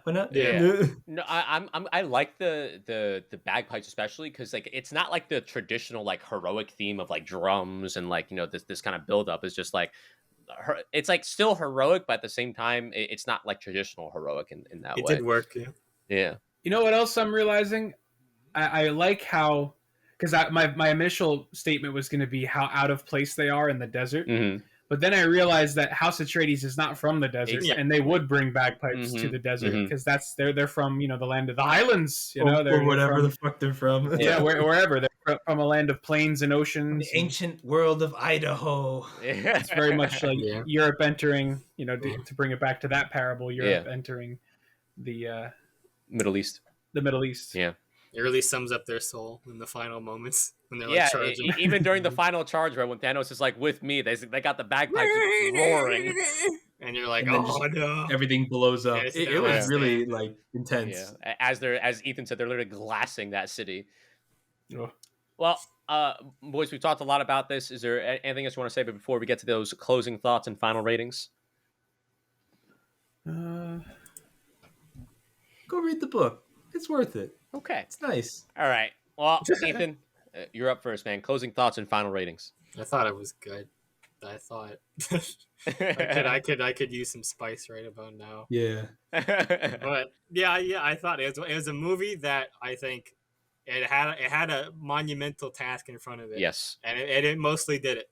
So yeah, I'm looking forward to the future movies. Any specific rating you would give it? Out of 10, I would give it probably an 8.5. Ooh, very nice. Yeah. Okay. All right, Austin. With my expectations were low, and this movie surpassed them quite a bit. I liked a lot about it. I will say that this was not a perfect movie. Yeah. I think there were some things that I think it was lacking in. For example, when you guys, I think Adam had offhandedly mentioned his favorite character, and I thought to myself, God, who was my favorite character in all of this? Characters were not the strong point of this movie, but also I don't know if character is going to be the strong point of this series. Yeah. Because it seems like Dune, the specialness of it comes from the world itself. It'll get more character focused. It will. And maybe, I can't say, I'm speaking, of course, from the first half of book one. Right. So I could be wrong. But so far, it seems like the gravity and the specialness and what to be inspired by is the world and the setting and the plot. Absolutely. So far. Absolutely. And so I struggled to find characters that really stuck out to me. I actually kind of disagree. with that take. Really? Okay. Okay. All right, Ethan. Because throughout this whole review, we've been talking about these multifaceted characters and like all the like.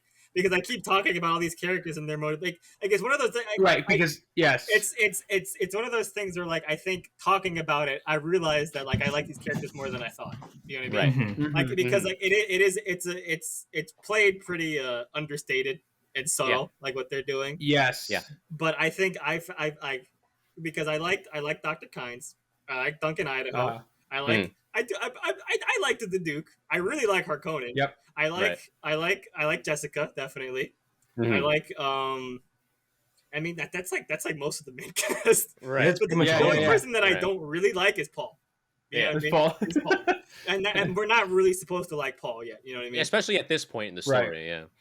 It's like it's definitely it's not. They're not like you're not like laughing and having a goof with them in the movie. No. You know what I mean? Like, but I There think wasn't it's enough almost clips like for me, man. it's like a fridge kind of thing where it's like you realize. I feel like I'm realizing after the fact where like I feel like the movie actually did bring a lot of life into the characters that maybe almost feels like it wasn't even in the book. You know what I mean? Right. Well, I can't speak to that.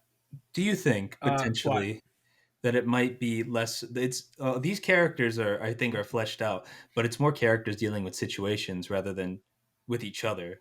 Do you think that's the difference? Is an excellent point. Probably. I think the depth so far, and the depth that you even spoke about, you know, how there's this constant theme of people being pulled in different on different stakes. Right. It's the characters. So I guess we could. It's like, how can we say this? Their circumstance is interesting, but perhaps the character I don't get to see them do a whole lot. True. Unfortunately. Yeah. So I guess it's just different strokes for different folks because I can't say these are simple people. I can't say these are flat people. Yeah. I think it's definitely a thing if we didn't get a lot of time with any of them. Yeah. It's very quick. And to Ethan's point too, these are fundamentally different characters. This isn't like, you know, with the Fellowship of the Ring where we spend so much time with Frodo and Sam and Gandalf and like Aragorn, we learn so much about them, and they're quote unquote traditionally likable characters, sort of thing. Yeah, it's much more sci-fi characterization. Yeah, like, again, people are just kind of here and then they're gone. And we release the movie. Like the plot keeps going. Exactly. Right. So I do like. I mean, it was very well done, and I can see the skill, and I loved Arrival and the expertise that was in that movie. I feel like is on display here. There was so much to like about it. I got drawn in by just the alienness of it. That was really cool. And I'm really happy for all of my hard sci-fi / old school sci-fi fans. I saw someone say that this must have been what people felt like when they saw the Fellowship in the theaters. Like something because Lord of the Rings was also called Unfilmable. And they did it, and it was fantastic. And to see this vision of this classic on screen must be so special for people. Yeah, and I applaud that, and I support that, and I'm happy that it's come to be this difficult project has such merit to it, even for someone like me who might not have had a perfect time. Right. But I liked it. I wanted more. Yeah. I wanted more at the end of things. Yeah, my mom liked just as you said. So that's an Ethan's mom liked it. People that you wouldn't see touch sci-fi. They're like, that's the interesting thing. Like AJ was telling me his parents loved it. They were like, wait, that's it? Like I want more. That's really I do. Really, I would love to see. It's resonating with them. I would love to ask and talk. I want one of those people on this podcast. Like, I really want to know what was, because it was a difficult watch sometimes just to keep up. Like, I'm wondering what was the attraction. Like, I'm gonna ask my dad. It's weird because like it is a difficult watch, but it's also at the same time it's old school sci-fi, right? Yeah. Right. So maybe it's almost more in line with them. Like something about the possibilities. That could very well be. Maybe. And maybe you don't have to dissect everything to know, like, okay, I'm gonna root for that guy. Yeah. And I'm gonna hate that guy. Yeah. And that was pretty dramatic. And I think they probably were just like they enjoyed the alien experience. I think. Yeah. Yep. Just like I did. Yeah. Where they were like, this is kind of different. Like I like this. That's universal. This is cool. This looks really nice. And wow, look at what they did with that. And so I give it 3.5. Cool.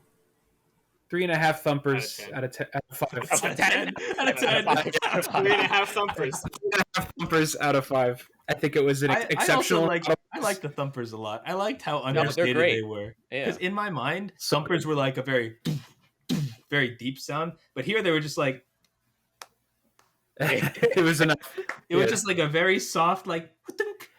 I guess if footsteps are loud enough, then so would that yeah. be, right? Exactly. Footsteps are fucking loud enough. It's like somebody closing a jar. That's what it sounded like. Yeah. All right, Jake. 3.5 Closing thoughts and seconds. final ratings. I honestly, this is the kind of movie that just gets me really hype and excited. It was visually very exciting, and as I was watching it, all the stuff was all the things, all the books. Like I read Dune, and I'm like, all of it's coming back to me. I haven't thought about it in 10 years, and it's all coming back to me as if I like. It was very strange. It feels kind of good, to go back. It's like nostalgic. Yeah. And like I could feel that, and I was just super excited to see it, and like all the things that I had like read, because I'm a very visual person, so as I'm reading, I'm visualizing it in my head, and the way that they brought it to life was so interesting, and like it was in tune with what I remember, but it was also a very unique take on it, I think, and it did it really well. Something like the voice and kind of the alien nature, as everybody was saying, and like the sandworms that were cool looking. Yeah, it was just all of it. I just really love this movie, and it makes me want to go back and read Dune. I think I will. I will. Maybe we should. Yeah, I'm super hype, and I hope that my mom will read it so that I can, watch it again, it so that I can talk to her about it, and she's somebody she liked the old Dune movie, and she really liked so Dune this one. Yeah, exactly. I think they my parents like The Arrival, so I think they'll get a kick. I'm really curious to see what my dad thinks, because he's one of those people that I don't think thinks about sci-fi. I don't think he's high read concept Dune kind of guy. So I'd be very curious to see what his thoughts on it were. And yeah, I would spit on this movie. How many spits? And then I would spit on it again. That's 2 spits. That's pretty good. That would be a lot of spit. Jake gives it 2 spits. I would spit on this movie twice. All right. That's like 2 thumbs up. Yeah, I was about to say that's like 2 thumbs up. Yeah. So I'm gonna greet you, Austin. I'm gonna spit on you. Spit on you. Absolutely. So I'm kind of probably leaning more towards what Austin's rating was. I think this is an incredible film, but for me, it still falls short in terms of the story and characters part. Not that they're bad, it's just that there weren't enough for me to like really fall in love and love them, sort of thing. But again, I think that's a comparison of like when we think about stuff like Star Wars, Lord of the Rings, where they're immediately likable by characters, fundamentally different things. They're going for different things. That being said, I think everything about it is super well done in terms of from a technical perspective, whether it be cinematography, production design, costumes. It really nails it all. And I think the important thing to really realize when watching this movie, that this is really one half of a greater story sort of thing. It's 1/3 of it, man. It's 1/3. We don't know if it's going to be a trilogy or like we're not 100%. Like there's a lot more to come. Like, so even though we don't like Paul right now, that's on purpose, right? He's still going through kind of his own hero's journey sort of thing. And so obviously performance is really good. Overall, I'd probably give this movie a matinee, even though I do think it's worth seeing full price going to the theater. I think this is worth seeing in IMAX. I think it's made for IMAX. That being said, though, if somehow you find an IMAX theater that allows subtitles, definitely turn those subtitles on. It's so hard sometimes to not only understand characters, but like we've said before, if you can miss one line of dialogue and not understand a certain plot point sort of thing. So it's really important to pay attention. Yeah. That's the very nature of adapting a 500, 600 page novel to the screen. You have to make it dense to keep it going. Exactly. So I definitely think that this is a great movie. It's a thumper again. All right.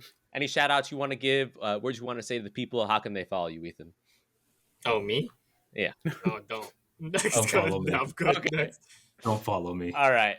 Austin, any shout outs you want to give? Words you want to say to the people? How can they follow you? Let's see. Shout outs to Tents. Shout out Shout out to water recirculation. Yeah. Shout out to technology that's almost shout out. Can I give a shout out to Urine? Just real quick. To Urine. Urine. Got snuffed in the Araxis. Yeah. Go see the movie and support your local theaters. Shout out to Frankie H. Yeah, Big Frank. Shout out to Big Frank. Big Frank. To Big Frank. Frank wrote this? Oh my god. Do you think Frank would watch this movie? Yeah, Austin, what about that? Oh, Well, I don't know how big our audience is and if they know about Big Frank. They don't, but it's okay. We're gonna entertain it anyway. Think We're gonna about the act like they do. blue collar guy. I think as a Trekkie, I think there's a lot for him to love. Oh, here. he's a Trekkie? Oh, I didn't know He that. is a Trekkie. We've talked about that, Austin. Oh. His next gen, I believe. For context for listeners, Big Frank is a presence. Was a presence in Austin's life. One of Austin's coworkers. Yeah. Former coworker I met, larger than life, very larger than life, 66-year-old Italian man. Austin, when you think of New Jersey, that's this guy. You should take him and his wife to go see it. I think that'd be fun for you. I think that he wasn't going anywhere without his wife because he loves her very much, and it's the cutest thing in the world. Yeah, he's like, "Can I take my wife?" Of course. It's cool. So, but yeah, I think he would see this, and I think there would be a lot for him to enjoy. Mm-hmm, mm-hmm. Nice. Mm-hmm. All right. So I give it two big Franks. Two big Franks. Austin is throwing hot dogs at the camera right now as we speak. Now, Jake, any shout outs you want to give, or do you want to say to people, how can they follow you? Oh, I'll let you know when my paper's published. It's written. Yeah. I'll shout it out once it's done. Once it's on there. It could be anywhere from 6 months to a year. We'll see. I'm pushing, baby. I'm pushing. Right. Okay. All right. Otherwise, shout out to Flandreau, my brother. He got a job. Oh, let's go, Andrew. Yeah, let's go, Andrew. Shout out to Flandreau. He's making more. He's making more than I am. He's entered the Oh, nice. He's so good. Good for him. He's going to work with glass, ceramics, but with very closely related to glass, which is closely related to sand. Whoa! Bring us back to Dune. It's It all all comes connected. back. Bring us back to Dune. It Now, all Adam, do comes you all have anybody connected. to shout out? What was that? Sorry. Do you have anybody to shout out? I was being you. Oh no! I just heard Austin scream, so I didn't hear it.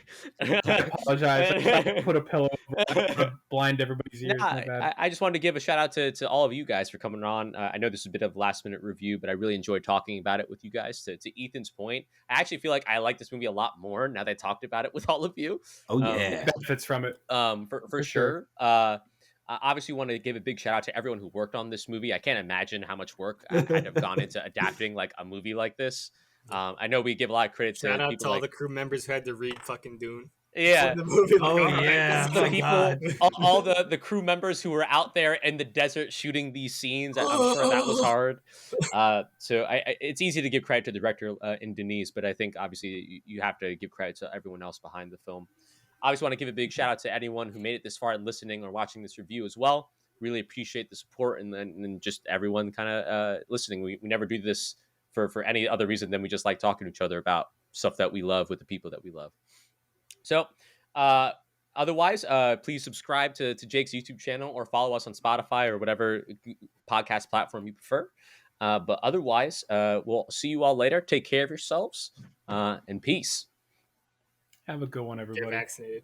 I'll see you later. Yeah. Get vaccinated. Information down below.